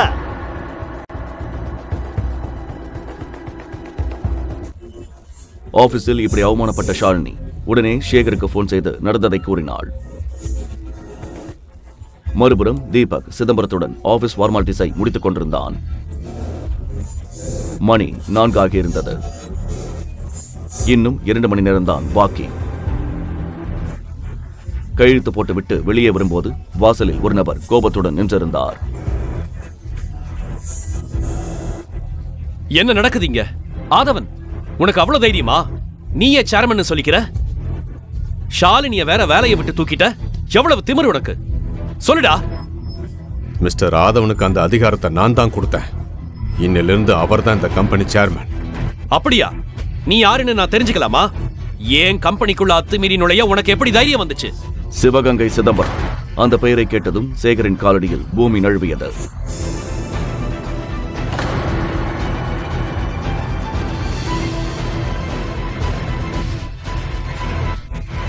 மிஸ்டர் சிதம்பரம், நீங்க முன்னாடியே சொல்லியிருக்கலாமே. நீங்க வருவீங்கன்னு தெரிஞ்சிருந்தா. சரி வாங்க. எதுவா இருந்தாலும் என் கேபின்ல போய் பேசிக்கலாம். மிஸ்டர் சேகர், பேசுற நேரம் முடிஞ்சு போச்சு. இந்த கம்பெனி பேர்ல நீங்க என்னெல்லாம் தில்லுமுள்ளு பண்றீங்கன்னு எங்களுக்கு நல்லாவே தெரியும். இத பாருங்க. தீபக் ஒரு கடிதத்தை அவர் கையில் கொடுத்தான். அதில் கம்பெனியின் புதிய உரிமையாளர் தீபக் என்று தெளிவாக எழுதப்பட்டிருந்தது.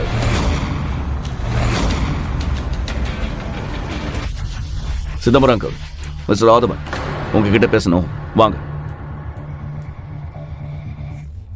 கேபினுக்குள் நுழைந்ததும் தீபக் கடிகாரத்தை பார்த்தான்.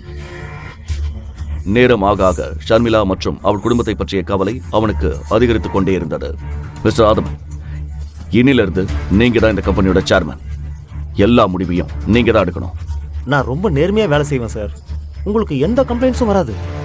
குட். அப்புறம் அந்த சேகர், விவேக் பத்தின எல்லா விவரமும் எனக்கு வேணும். அவங்க நிறைய பொண்ணுங்க வாழ்க்கையை நாசமாக்கியிருக்காங்க. அவங்க ஜெயிலுக்கு போற நேரம் வந்துடுச்சு. நீங்க டென்ஷன் ஆக வேண்டாம் சார். அவங்களுக்கு எதிரான எல்லா ஆதாரமும் என் லாக்கர்ல இருக்கு. என்னைக்காச்சும் ஒருத்தர் இவங்களை தட்டி கேட்பாருன்னு எனக்கு தெரியும். அந்த நாளுக்காகத்தான் நான் காத்துட்டு இருந்தேன் சார். இன்னைக்கே எல்லா ஆதாரத்தையும் உங்ககிட்ட தரேன். நைஸ். சிதம்பரங்கள், என்னோட செக் கொடுங்க. தேங்க்யூ. சிதம்பரத்திற்கு வெளியே நின்றிருந்த பாடிகார்டிடமிருந்து போன் வந்தது. போனை எடுத்ததும் சிதம்பரம் அதிர்ச்சியுடன் தீபக்கை பார்த்தார். தீபக் எப்படி இந்த சிக்கலை தீர்க்கப் போகிறான்?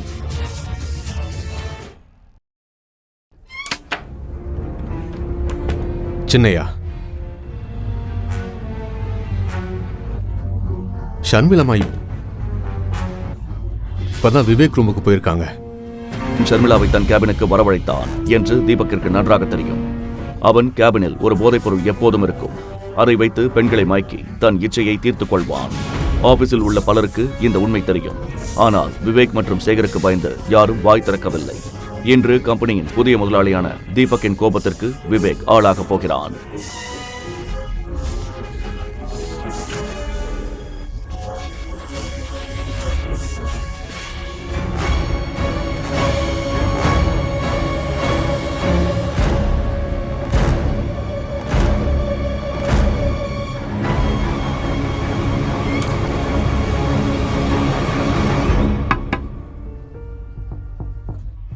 Come in.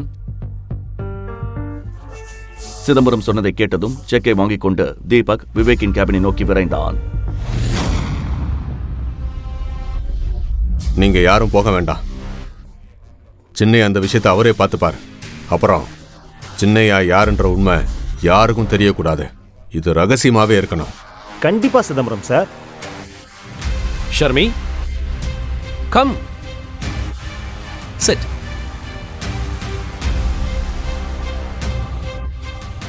சோ எப்படி போயிட்டு இருக்கு? ஷர்மிளா கேபினுக்குள் வந்ததும் விவேக்கிடம் எல்லா விஷயத்தையும் சொன்னாள். தீபக்கின் கண்களில் பதற்றம் அதிகரித்துக் கொண்டே இருந்தது. ஷர்மி, இவ்வளவு பெரிய விஷயம் நடந்திருக்கு, இப்போ வந்து என்கிட்ட சொல்ற? இதெல்லாம் நீ முன்னாடியே என்கிட்ட சொல்லியிருக்கணும். Have a drink. இல்ல விவேக், நான் ட்ரிங்க் பண்ண மாட்டேன். What is this Sharmi? இவ்வளவு தூரம் வந்திருக்க, ஒரு ட்ரிங்காவது சாப்பிடு. இல்ல விவேக், ரொம்ப அர்ஜென்ட். பணம் வாங்கிட்டு சீக்கிரமா கடைக்கு போகணும். ஓ ஆமா, உங்க அப்பா வெயிட் பண்ணிட்டு இருப்பார்ல. நான் இப்பவே உனக்கு செக் தரேன். Wait.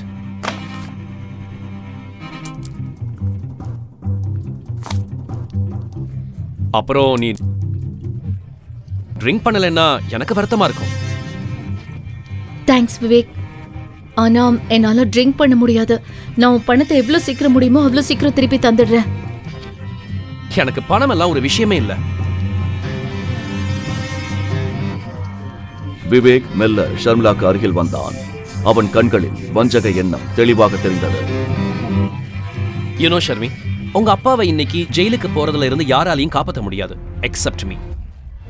Come on, just one drink. குடிச்சிட்டு செக்க வாங்கி போய்கிட்டே இரு. இதுல யோசிக்க என்ன இருக்கு?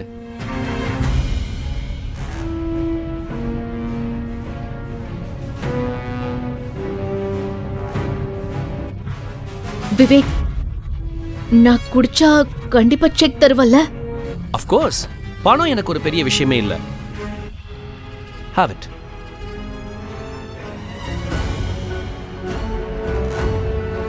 ஷர்மிளா கையில் ட்ரிங்க்ஸ் இருப்பதை பார்த்த தீபக் கோபத்துடன் விவேக்கை பார்த்தான். யாருடா நீ? எப்படி உள்ள வந்த?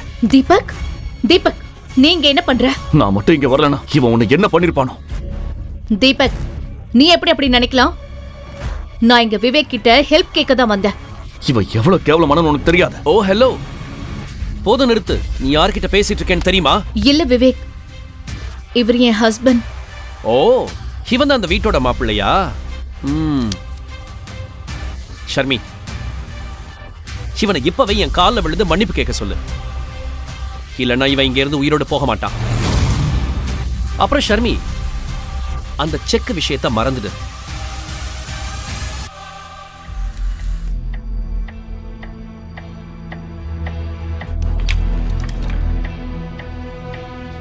யூனோ, 3 வருஷத்துக்கு முன்னாடி ஒன்ன மாதிரியே ஒருத்தன் என் கேபினுக்குள்ள நுழைய பார்த்தான். அவன் பணத்தை அவங்க வீட்டுல இன்னும் தேடிக்கிட்டு இருக்காங்க.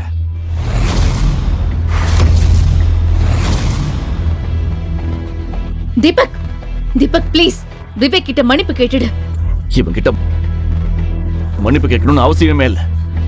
இவன் சும்மா மிரட்டுறான். இவன் குறைக்கிற நாய், கடிக்க மாட்டான். நாயா?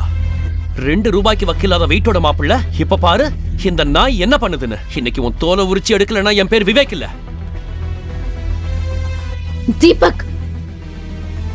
ஹலோ இன்ஸ்பெக்டர் சிவா, நான் விவேக் பேசுறேன். இப்பவே ஜெட் வேகத்துல இங்க வாங்க. ஒருத்தன் தோலை உரிக்கணும். அப்புறம் ஷர்மி, இந்த செக் கிடைக்காது. இன்னைக்கு அவன் ஜெயிலுக்கு போறது உறுதி. விவேக், விவேக், நான் தீபக் சார்பா உன்கிட்ட மன்னிப்பு கேட்டுக்கிறேன். இல்ல ஷர்மி, இவன் இன்னைக்கு ஜெயிலுக்கு போறதை யாராலையும் தடுக்க முடியாது. அண்ட் ஃபைனலி அதுக்கப்புறம் நீ எனக்கு கிடைப்ப. தீபக், நீ என்ன பண்ற? You are finished man. இந்த அறை உனக்கு ரொம்ப காஸ்ட்லியா இருக்க போகுது.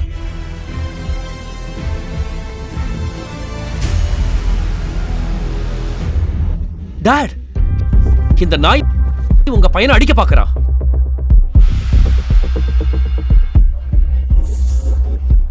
தன் அப்பா கைவிலங்குடன் இருப்பதை பார்த்து விவேக் அதிர்ந்து போனான். அவன் சுதாரிப்பதற்குள் போலீஸ்காரர்கள் அவனை பிடித்து கைவிலங்கு மாட்டி மண்டியிட வைத்தனர்.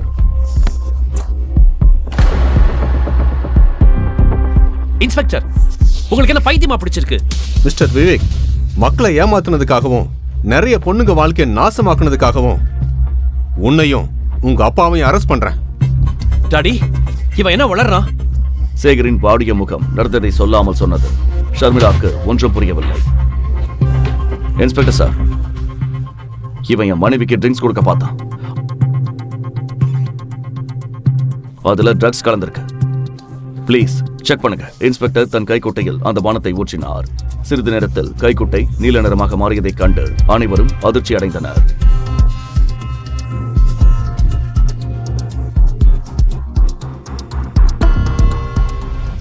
நீங்க சொன்னது சரிதான் மிஸ்டர் தீபக். இந்த ட்ரிங்க்ஸ்ல ட்ரையாசோலம் அப்படிங்கிற ட்ரக் இருக்கு. இது ரொம்ப ஆபத்தானது கான்ஸ்டபிள். இந்த ஆதாரத்தோட கேடுகட்ட அப்பனையும் மகனையும் கூட்டிட்டு போங்க. ஜெயில கழிதுன்னா இவங்க புத்தி தெளியும். நீங்க அப்படி செய்ய முடியாது. நான் கமிஷனர் கிட்ட பேசணும். ட்ரிங்க்ஸில் போதை மருந்து கலந்திருந்ததை கேட்டதும் ஷர்மிளா அதிர்ந்து போனாள். இன்று விவேக்கின் ஆட்டம் முடிவுக்கு வந்தது.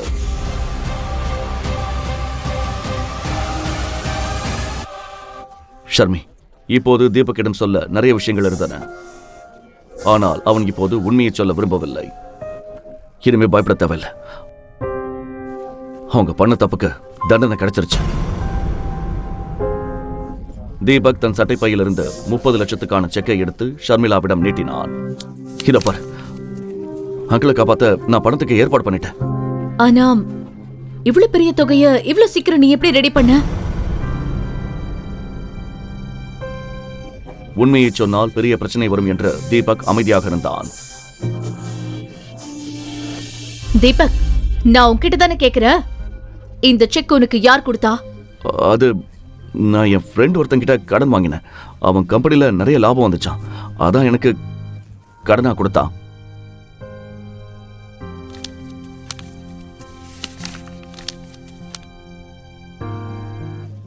ஷர்மிளா ஆச்சரியத்துடன் அந்த செக்கை பார்த்து கொண்டிருந்தாள். இந்த பணத்தை நாம பொறுமையா திருப்பி தரலாம். அவனுக்கு ஒன்றும் அவசரம் இல்லை.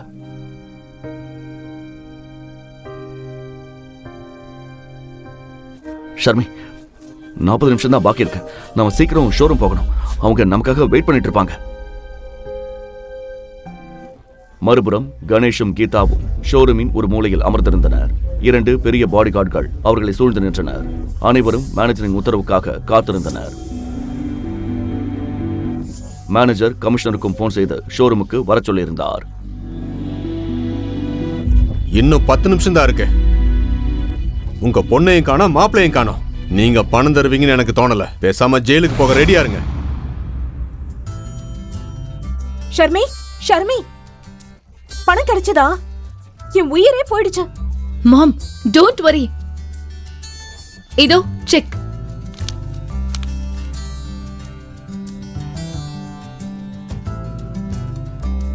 பாத்தியா, நான் தான் சொன்னேன்ல, விவேக் கண்டிப்பா நமக்கு ஹெல்ப் பண்ணுவான்னு. அவன் ரொம்ப நல்ல பையன், தங்கமானவன். அவன் எங்க, உன் தீபக் எங்க? பாரு தீபக், இந்த செக்க பாத்தியா? இதெல்லாம் உன் தகுதிக்கு மீறின விஷயம். விவேக் என் பொண்ணோட ஃப்ரெண்ட். என் பொண்ணுக்கும் உனக்கும் இனி செட் ஆகாது. நீ இன்னைக்கே அவளை விவாகரத்து பண்ணிட. என் பொண்ணோட வாழ்க்கைய உன்ன மாதிரி ஒருத்தன் கூட பார்க்க எனக்கு சகிக்கல.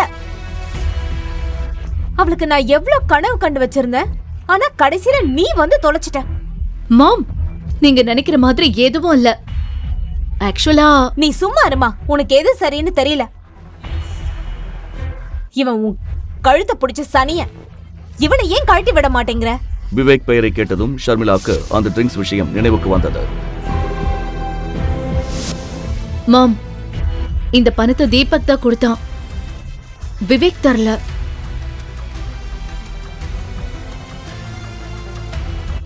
என்னது? இவனுக்கா? இவனுக்கு யாரு இவ்வளவு பெரிய தொகையை கொடுத்தா? பிச்சைக்கார பையன். ஏய், அந்த ஃப்ரெண்டுக்கு கால் பண்ணு. இப்பவே கால் பண்ணு. தீபக் பதட்டத்துடன் சுற்றுமுற்றும் பார்த்தான். கீதா அவனை சந்தேகத்துடன் பார்த்து கொண்டிருந்தாள். தீபக் பணத்தை பற்றிய உண்மையை சொல்வானா? விவேக் தீபக்கை பழி வாங்குவானா? உன் ஃப்ரெண்டுக்கு ஃபோன் பண்றியா இல்லையா? அது என் ஃப்ரெண்ட் டிராவல்ல இருக்கான். அவன் அசிஸ்டன்ட் தான் எனக்கு இதை செக் கொடுத்தான். நீங்க வீட்டுக்கு போய் உங்க சண்டையை வச்சுக்கோங்க. முதல்ல இந்த செக்கை கொடுங்க. ஆமா, இந்தாங்க செக்.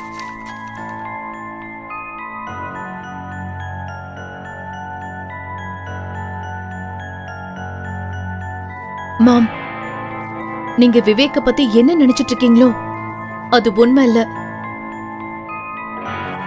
விவேக் பணத்துக்கு பதிலா என்கிட்ட தப்பா நடந்துக்க பார்த்தான்.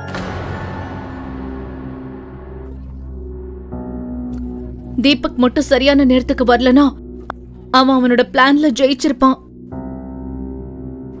கண்ணா, நீ நல்லா இருக்கல்ல? கீதாவுக்கு தன் காதுகளையே நம்ப முடியவில்லை. உனக்கு ஒன்றும் ஆகலையேம்மா? இல்ல டாட், ஐம் ஃபைன் நவ. இதுல யோசிக்க வேண்டிய விஷயம் என்னன்னா, இவன் எப்படி இவ்வளோ காசு கொண்டு வந்தான்? சரி, எனக்கு அதை பத்தி எல்லாம் கவலை இல்லை. வாழ்க்கையில முதல் முறையா இவன் ஏதோ உருப்படியா செஞ்சிருக்கான். என்ன உருப்படியா செஞ்சிருக்கான்? எங்கேயோ பிச்சை எடுத்துட்டு வந்திருப்பான். நாம தானே திருப்பி கட்டணும்.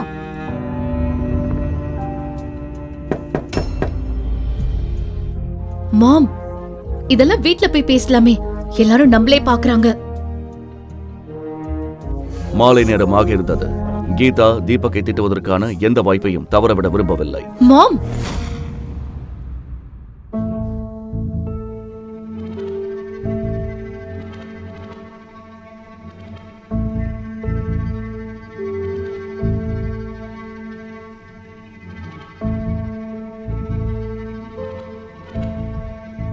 இங்கே நின்னுட்டு இருக்காத, போய் டீ கொண்டு வா. சரிங்க ஆண்டி.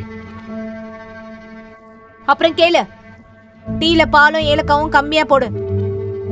உங்க அப்பனும் தாத்தாவும் எங்களுக்கு ஒன்னும் புதையல் கொடுத்துட்டு போகல, புரிஞ்சுதா? போ.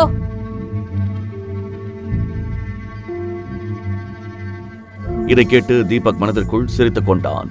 ஏனெனில் ஷர்மிளாவின் தாத்தா சதாசிவம் தொழில் தொடங்க பணமே தீபக்கின் தாத்தா தான் கொடுத்திருந்தார். ஒரு காலத்தில் சதாசிவத்தின் முன்னோர்கள் சிதம்பரத்தை போல அரசு குடும்பத்திற்கு வேலை செய்தவர்கள் தான். எதுக்கு பல்ல காட்டுற? நீ தான் எல்லா பாலாடையையும் தின்னுடுவேன்னு எனக்கு தெரியும். டீ நல்லா இல்லனா அந்த டீ கப்ல இருக்காது, உன் மேலதான் இருக்கும், புரிஞ்சுதா? சரி. Thank you Sharmi for the money you gave. ஆனா இத வச்சு என்ன பண்றது? இந்த கௌதம் இத எங்க இருந்து கொண்டு வந்தானோ அங்கேயே திருப்பி கொடுக்கணும். இப்போதைக்கு கழுத்துல இருக்க சுருக்கு கயிறு அவிழ்ந்ததா நினைச்சுக்கோ.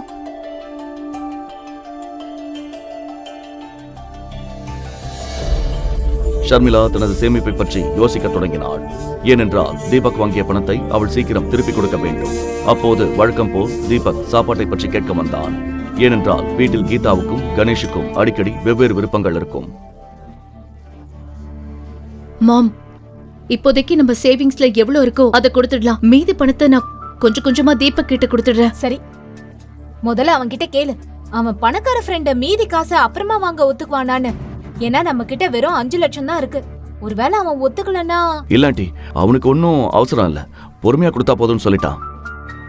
அப்ப சரி, நாம அப்புறமாவே கொடுத்துக்கலாம். ஆனா மாம், இப்போதைக்கு இந்த 5 லட்சத்தை கொடுத்துடலாம்ல? ஆமா, கண்டிப்பா. உன் புருஷ மாதிரி நான் யாருக்கும் பாரமா இருக்க விரும்பல.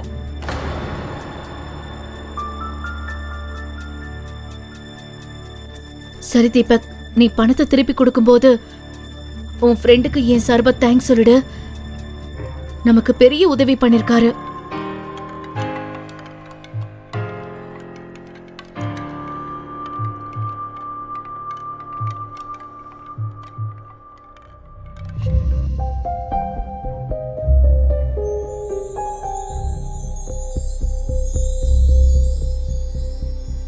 கடந்த 4 வருடங்களில் வீட்டு வேலை செய்வதிலும் சமைப்பதிலும் தீபக் கைத்தேர்ந்தவன் ஆகிவிட்டான். அவனுக்கு எந்த கடினமான உணவையும் சமைக்க அதிக நேரம் ஆகாது. சிறிது நேரத்தில் அனைவரும் சாப்பிட்டுவிட்டு தங்கள் அறைக்கு சென்றனர்.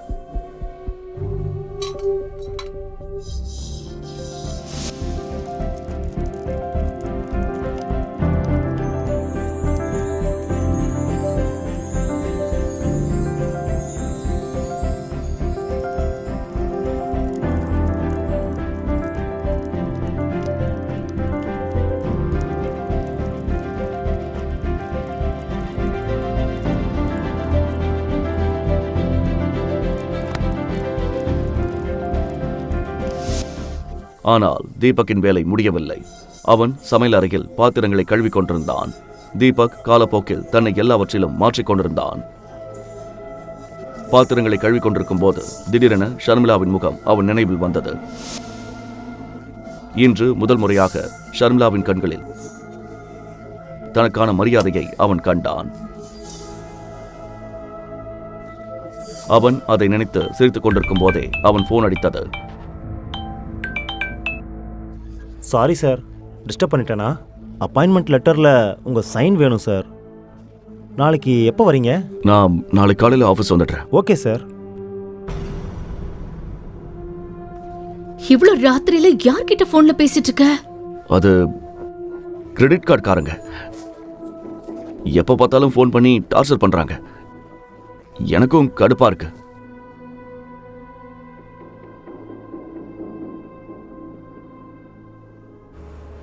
மறுநாள் காலை தீபக் வீட்டு வேலைகளை முடித்துவிட்டு எஸ்வி குரூப் கம்பெனிக்கு கிளம்பினான். அவன் ஷர்மிளாவிடம் மார்க்கெட் போவதாக பொய் சொல்லிவிட்டு வந்திருந்தான். அதனால் சீக்கிரம் வீட்டுக்கு திரும்ப வேண்டும். Good morning sir. நான் எல்லா சீனியர் எக்ஸிக்யூட்டிவ்ஸ் கிட்டையும் இன்ஃபார்ம் பண்ணிட்டேன். மீட்டிங் அரேஞ்ச் பண்ணியிருக்கேன் சார். நீங்கள் எப்போ வரீங்க? மிஸ்டர் ஆதவன், யாரை கேட்டு இந்த மீட்டிங் அரேஞ்ச் பண்ணீங்க? நான் யாருன்னு யாருக்கும் தெரிய வேண்டாம்னு சொன்னேன்ல. Please cancel the meeting. I am sorry sir. நான் மீட்டிங்கை கேன்சல் பண்ணிடுறேன். நீங்கள் டென்ஷன் ஆகாதீங்க. உங்களை பற்றி யாருக்கும் தெரியாது. குட். நான் உங்களை உங்கள் கேபினில் மீட் பண்ணுறேன்.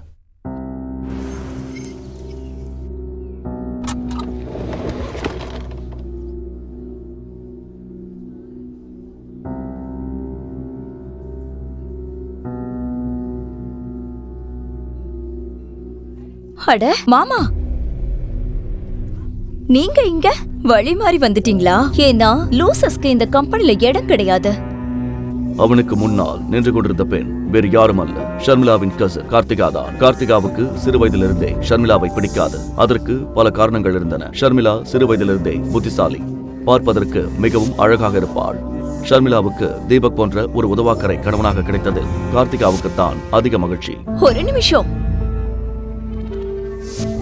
இன்னும் சில தினங்களில் கார்த்திகாவின் திருமணம் நகரின் மிகப்பெரிய பணக்காரரான கேசவனின் ஒரே மகன் சித்தார்த்துடன் நடக்கவிருந்தது.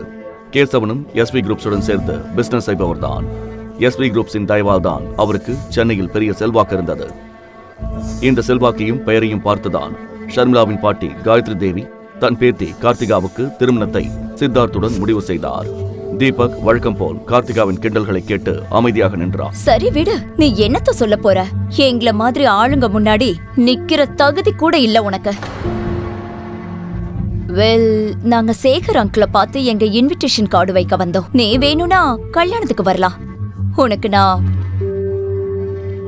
வெயிட்டர் வேலை ரிசர்வ் பண்ணி வைக்கிறேன். உங்க கல்யாணத்துல வெயிட்டரா இருக்கிற ஆசை எனக்கு கொஞ்சம் கூட இல்லை.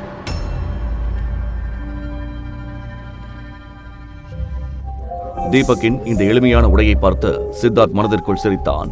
ஆனால் இந்த எளிய உடைக்கு பின்னால் எஸ்பி குரூப்ஸின் உரிமையாளரே நிற்கிறான் என்று அவனுக்கு தெரியாது.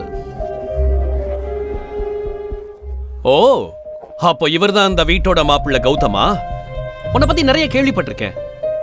பொண்டாட்டி போடுற சோத்துல வாழ்றியாமே, இன்னைக்கு தான் பார்க்க முடிஞ்சது. அப்புறம் ஃபார் கைண்ட் இன்ஃபர்மேஷன், இந்த பில்டிங்ல உன்ன மாதிரி லூசர்ஸ்க்கெல்லாம் இடம் கிடையாது. சோ நீ? நான் ஆக்சுவலா இங்க வேலை கேட்டு வந்தேன். வேலையா? சீரியஸ்லி? இங்க பெருக்கிறதுக்கும் துடைக்கிறதுக்கும் எந்த வேலையும் காலியா இல்ல. கார்த்திகா, இவர் செக்யூரிட்டி வேலைக்கு வந்திருப்பாருன்னு நினைக்கிறேன். All the best. மாமா, ஷர்மிளாவோட சம்பளம் வீட்டு செலவுக்கே பத்தாது இல்லையா? ஆனா உங்களுக்கு இங்க வேலை கிடைக்க சான்ஸ் கம்மி தான். ஒரு வேலை பண்ணு, இத வச்சுக்கோ. இது உனக்கு உதவும். இது யாருக்கு உதவ போகுதுன்னு காலந்தான் பதில் சொல்லும். இதை பத்திரமா வச்சுக்கோங்க.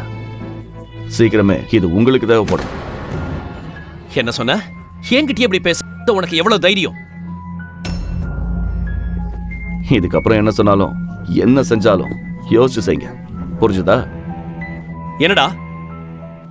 என்ன பண்ணுவ நீ? சொல்லு, என்ன பண்ணுவ? பேபி விடு, இந்த தெரு பொறுக்கி கிட்ட எதுக்கு பேசிட்டு இருக்க? நம்ம வந்த வேலைய முடிப்போம். இவனுக்கு தான் எந்த வேலை வெட்டியும் இல்லையே.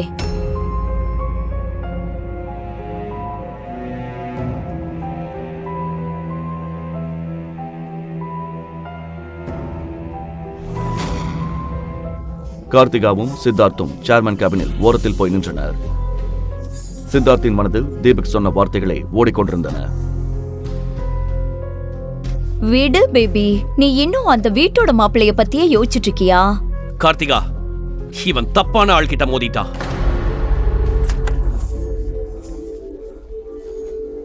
Please come sir. Thank you so much Aadhavan. ஒரு விஷயம் சொல்லுங்க, உங்களுக்கு இந்த கேசவன் அப்புறம் அவர் பையன் சித்தார்த் இவங்கள தெரியுமா? ஆமாம் சார், தெரியும். கேசவன் சார் நம்ம கம்பெனி கூட ரொம்ப வருஷமா பிஸ்னஸ் பண்ணுறாரு. சரி, இன்னிலிருந்து கேசவன் கம்பெனி கூட எஸ்வி குரூப்ஸ் வேலை செய்யாது. அவங்க கூட போட இருந்த எல்லா டீலையும் கேன்சல் பண்ணிடுங்க. அப்புறம் மற்றவங்களை மதிக்க தெரியாதவங்க கூட நாம வேலை செய்ய மாட்டோம்னு அவங்களுக்கு தகவல் சொல்லிடுங்க. ஏன்னா பிசினஸ் அவங்க தகுதியை பார்த்து பண்றதில்ல, அவங்க குணத்தை பார்த்து பண்றது.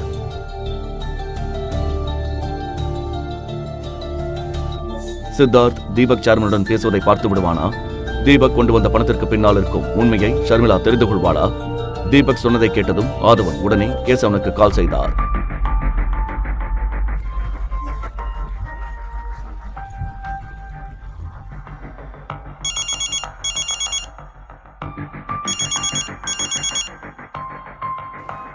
ஹலோ ஹலோ மிஸ்டர் கேசவன், நான் ஆதவன் பேசுறேன். எஸ்வி குரூப்ஸோட புது chairman. Yes yes yes mister Radhavan. உங்களுக்கு ஒரு பேட் நியூஸ். இன்னிலிருந்து எஸ்வி குரூப்ஸ் உங்க கூட சேர்ந்து வேலை செய்யாது. நமக்கு நடுவில் கையெழுத்தான எல்லா டீல்ஸையும் நான் இப்பவே கேன்சல் பண்றேன்.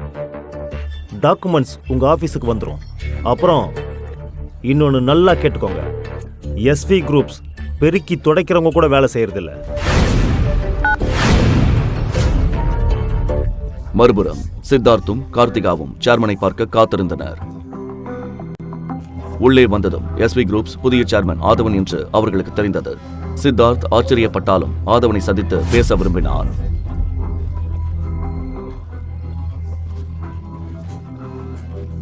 என்ன எவ்வளவு நேரம் வெயிட் பண்றது? சேர்மன் சாரை கூப்பிடுங்க. என் பேரு சித்தார்த். அவருக்கு என்ன பத்தி நல்லா தெரியும். Yes sir. ஆதவனிடம் பேசிய பிறகு ரிசப்ஷனிஸ்ட் செக்யூரிட்டிக்கு கால் செய்தார். ஹலோ செக்யூரிட்டி, சீக்கிரம் சேர்மன் சார் கேபினுக்கு முன்னாடி வாங்க. சேர்மன் என்ற வார்த்தையை கேட்டதும் செக்யூரிட்டி கார்டு துப்பாக்கியுடன் ஓடி வந்தார். சித்தார்த்தும் கார்த்திகாவும் என்ன நடக்கிறது என்று புரிந்து கொள்வதற்குள் துப்பாக்கி ஏந்திய காவலர் அவர்கள் முன் நின்றார். ஹலோ, உங்களுக்கு என்ன பைத்தியமா? ஏன் இப்படி பண்றீங்க? I am sorry mister Siddharth. ஆனா உங்க கம்பெனி கூட இருந்த எல்லா டீலையும் எஸ்வி குரூப்ஸ் கேன்சல் பண்ணிடுச்சு. அப்புறம் பெருக்கி துடைக்கிறவங்க கூட வேலை செய்ய முடியாதுன்னு சேர்மன் சார் சொல்லிட்டாரு. என்ன உளறிட்டு இருக்கீங்க? நான் ஆக்சுவலா இங்க வேலை கேட்டு வந்தேன். சீரியஸ்லி? இங்க பெருக்கிறதுக்கும் துடைக்கிறதுக்கும் எந்த வேலையும் காலியா இல்ல என்று எஸ்வி குரூப் நிறுவனம் அவர்களது ஒப்பந்தங்கள் அனைத்தையும் ரத்து செய்தார். அவர்கள் ஒரே இரவில் நடுத்தருவிற்கு வந்து விடுவார்கள். திடீர்னு எப்படி நீங்க இப்படி முடிவெடுக்கலாம்? எங்க அவரு? நான் அவரை பார்க்கணும். செக்யூரிட்டி, சீக்கிரமா உங்களை வெளியில அனுப்புங்க. காவலர் சித்தார்த்தின் கையை முறுக்கி அவனை கீழே உட்கார வைத்தார். சித்தார்த் வலியால் துடித்தான். விடுங்க. இதை பார்த்ததும் கார்த்திகா உடனடியாக அவனை காப்பாற்ற வந்தார். ப்ளீஸ் ப்ளீஸ், நீங்க அப்படி செய்யாதீங்க.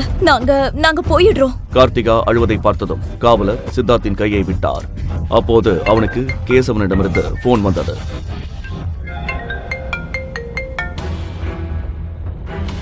சித்தார்த், உனக்கு என்ன பைத்தியமா பிடிச்சிருக்க? நீங்க எங்க எஸ்வி குரூப்ல போய் என்ன ரகலை பண்ண? அவங்க நம்ம டீல் எல்லாத்தையும் கேன்சல் பண்ணிட்டாங்க. நீ எங்க கல்யாண பத்திரிகைக்கு போனியா இல்ல எனக்கு அங்க சங்கூத போனியா? அப்பா நான் ஒண்ணுமே பண்ணலப்பா. நான் சும்மா கார்த்திகா கூட கார்டு கொடுக்க தான் வந்தேன். நாங்க சேர்மனை கூட பார்க்கல. But shut up. உன் முட்டாள்தனத்தால நான் எவ்வளவு பெரிய விலை கொடுக்க வேண்டியிருக்கு தெரியுமா? நாம நடுத்தருவுக்கு வர போறோம். இப்பவே அங்கிருந்து கிளம்பி இங்க வா.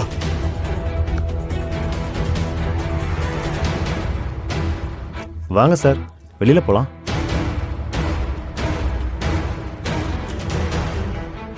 காரில் அமர்ந்ததும் சித்தார்த்தின் கவனம் தீபக்குடன் நடந்த வாக்குவாதத்தின் பக்கம் திரும்பியது.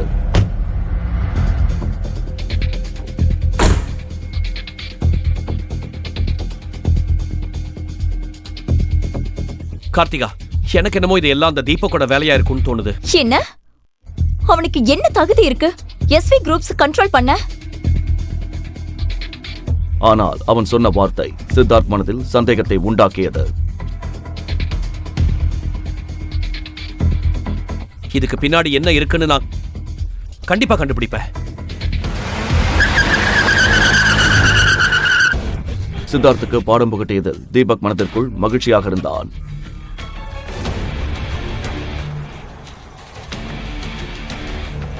அடுத்த கணமே எல்லா டாக்குமெண்டிலும் கையெழுத்திட்டு விட்டு வீட்டுக்கு கிளம்பினான்.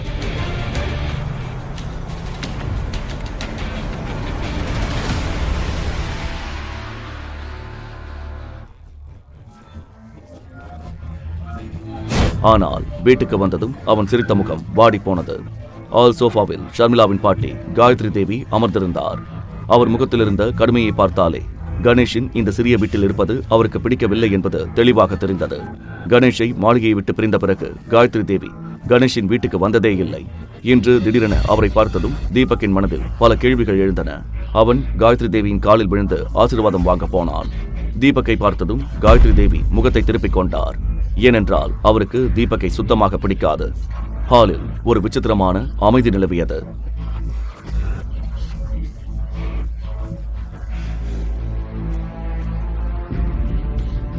அத்தை, டீ சாப்பிடுங்க.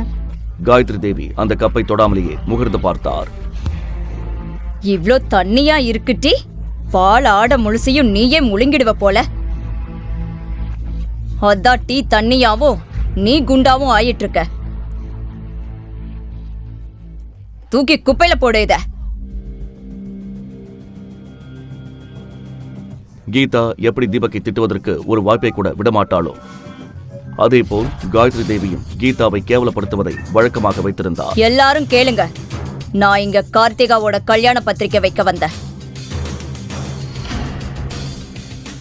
ஆக்சுவலா நீங்க இந்த கல்யாணத்துக்கு வரணும்னு எனக்கு ஆசையே இல்ல. ஆனா பார்ட்டிக்கு வர மத்தவங்க தேவையில்லாத பிரச்சனைய உண்டு பண்ணிடக் கூடாதுன்னு தான் கூப்பிடுறேன்.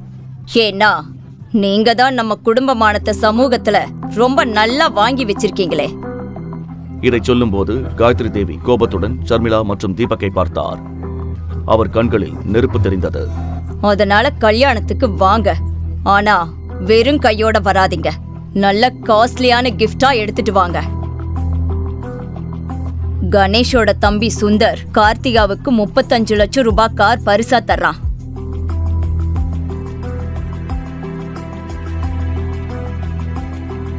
அவ்வளோ பெரிய பரிசு கொடுக்க உனக்கு தகுதி இல்லதா? ஆனாலும் அட்லீஸ்ட் ஒரு 5 லட்சத்துக்காவது நெக்லஸ் வாங்கிட்டு வா. இதை கேட்டதும் ஷர்மிளாவுக்கு தூக்கி வாரி போட்டது. ஏனென்றால் குடும்ப சேமிப்பு பணம் முழுவதையும் அவள் தீபக்கின் நண்பனுக்காக கொடுத்து விட்டிருந்தாள். இல்ல பாட்டி, 5 லட்சம் ரொம்ப அதிகம். அவ்வளவு காஸ்ட்லியான கிஃப்ட் எங்களால வாங்க முடியாது. ஆமாங்க அத்தை, குடும்பத்துல சேவிங்ஸ் கூட எதுவும் இல்ல. இவ்ளோ காஸ்ட்லியான கிஃப்ட் நீ உன் கிட்னிய விப்பியோ இல்ல வீட்டை விப்பியோ எனக்கு அத பத்தியெல்லாம் கவலை இல்ல. ஆனா கிஃப்ட் 5 லட்சத்துக்கு குறையாம இருக்கணும். காயத்ரி தேவியின் கராரான குரலை கேட்டு அனைவரும் ஒருவர் முகத்தை ஒருவர் பார்த்து கொண்டனர். சொல்லிவிட்டு காயத்ரி தேவி கோபமாக வீட்டை விட்டு வெளியேறினார்.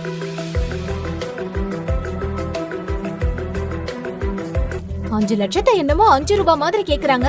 கார்த்திகா கல்யாணத்துக்கு மட்டும் இவ்ளோ ஆடம்பரமா? அப்போ ஷர்மிளா கல்யாணத்துக்கு மட்டும் இவங்களுக்கு என்ன வந்துச்சு?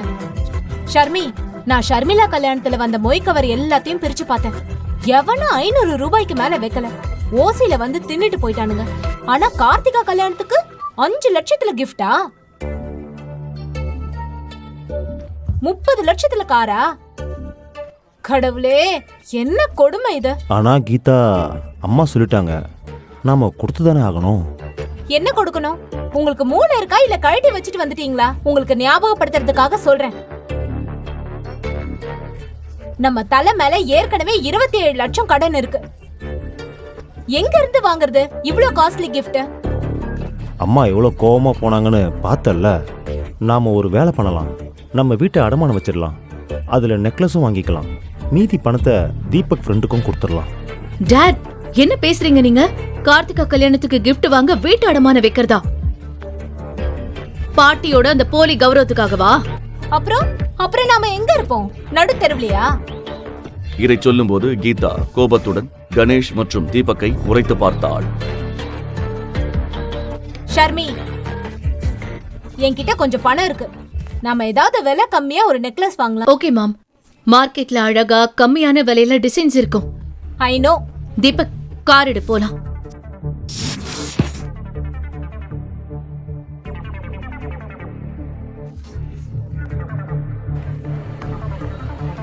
சிறிது நேரத்தில் அனைவரும் டி நகர் மார்க்கெட்டுக்கு சென்றனர். அங்கே ஒரு பெரிய நகைக்கடைக்கு வெளியே தீபக் காரை நிறுத்தினான். இது டி நகரில் மிகவும் பிரபலமான நகைக்கடை.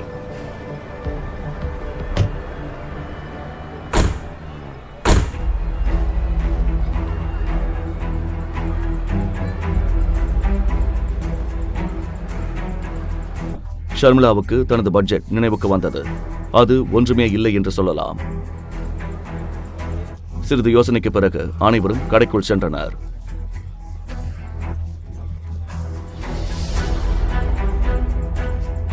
ஏய் தம்பி, சீக்கிரம் வேலையை பாரு. கஸ்டமர் வர நேரமாச்சு. கடைக்குள் நுழைந்ததும் ஒரு குண்டு மனிதர் அவர்களை பார்த்து சிரித்தார். வாங்க வாங்க, வணக்கம். சொல்லுங்க, என்ன காட்டட்டும்? நெக்லஸ், அப்புறம் கொஞ்சம் கம்மல் பார்க்கணும். இதோ இத பாருங்க, நல்ல டிசைன்.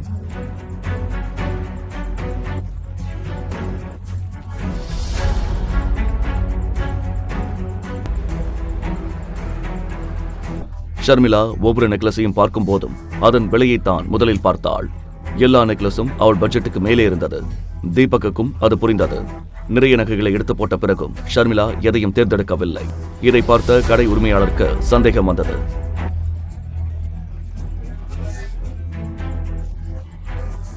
தீபக்கும் ஷர்மிளாவும் சைகையில் பேசிக் கொள்வதை பார்த்ததும் இவர்கள் ஏமாற்று பேர் வழிகளோ என்று நினைத்தார். அடுத்த நொடியே அவர் வெளியே நின்றிருந்த செக்யூரிட்டிக்கு சைகை காட்டினார். காவலர்கள் உடனே உள்ளே வந்து ஷர்மிளா, தீபக் மற்றும் கீதாவை கண்காணிக்க தொடங்கினர். இதை பார்த்த ஷர்மிளாவும் கீதாவும் பயந்து போயினர்.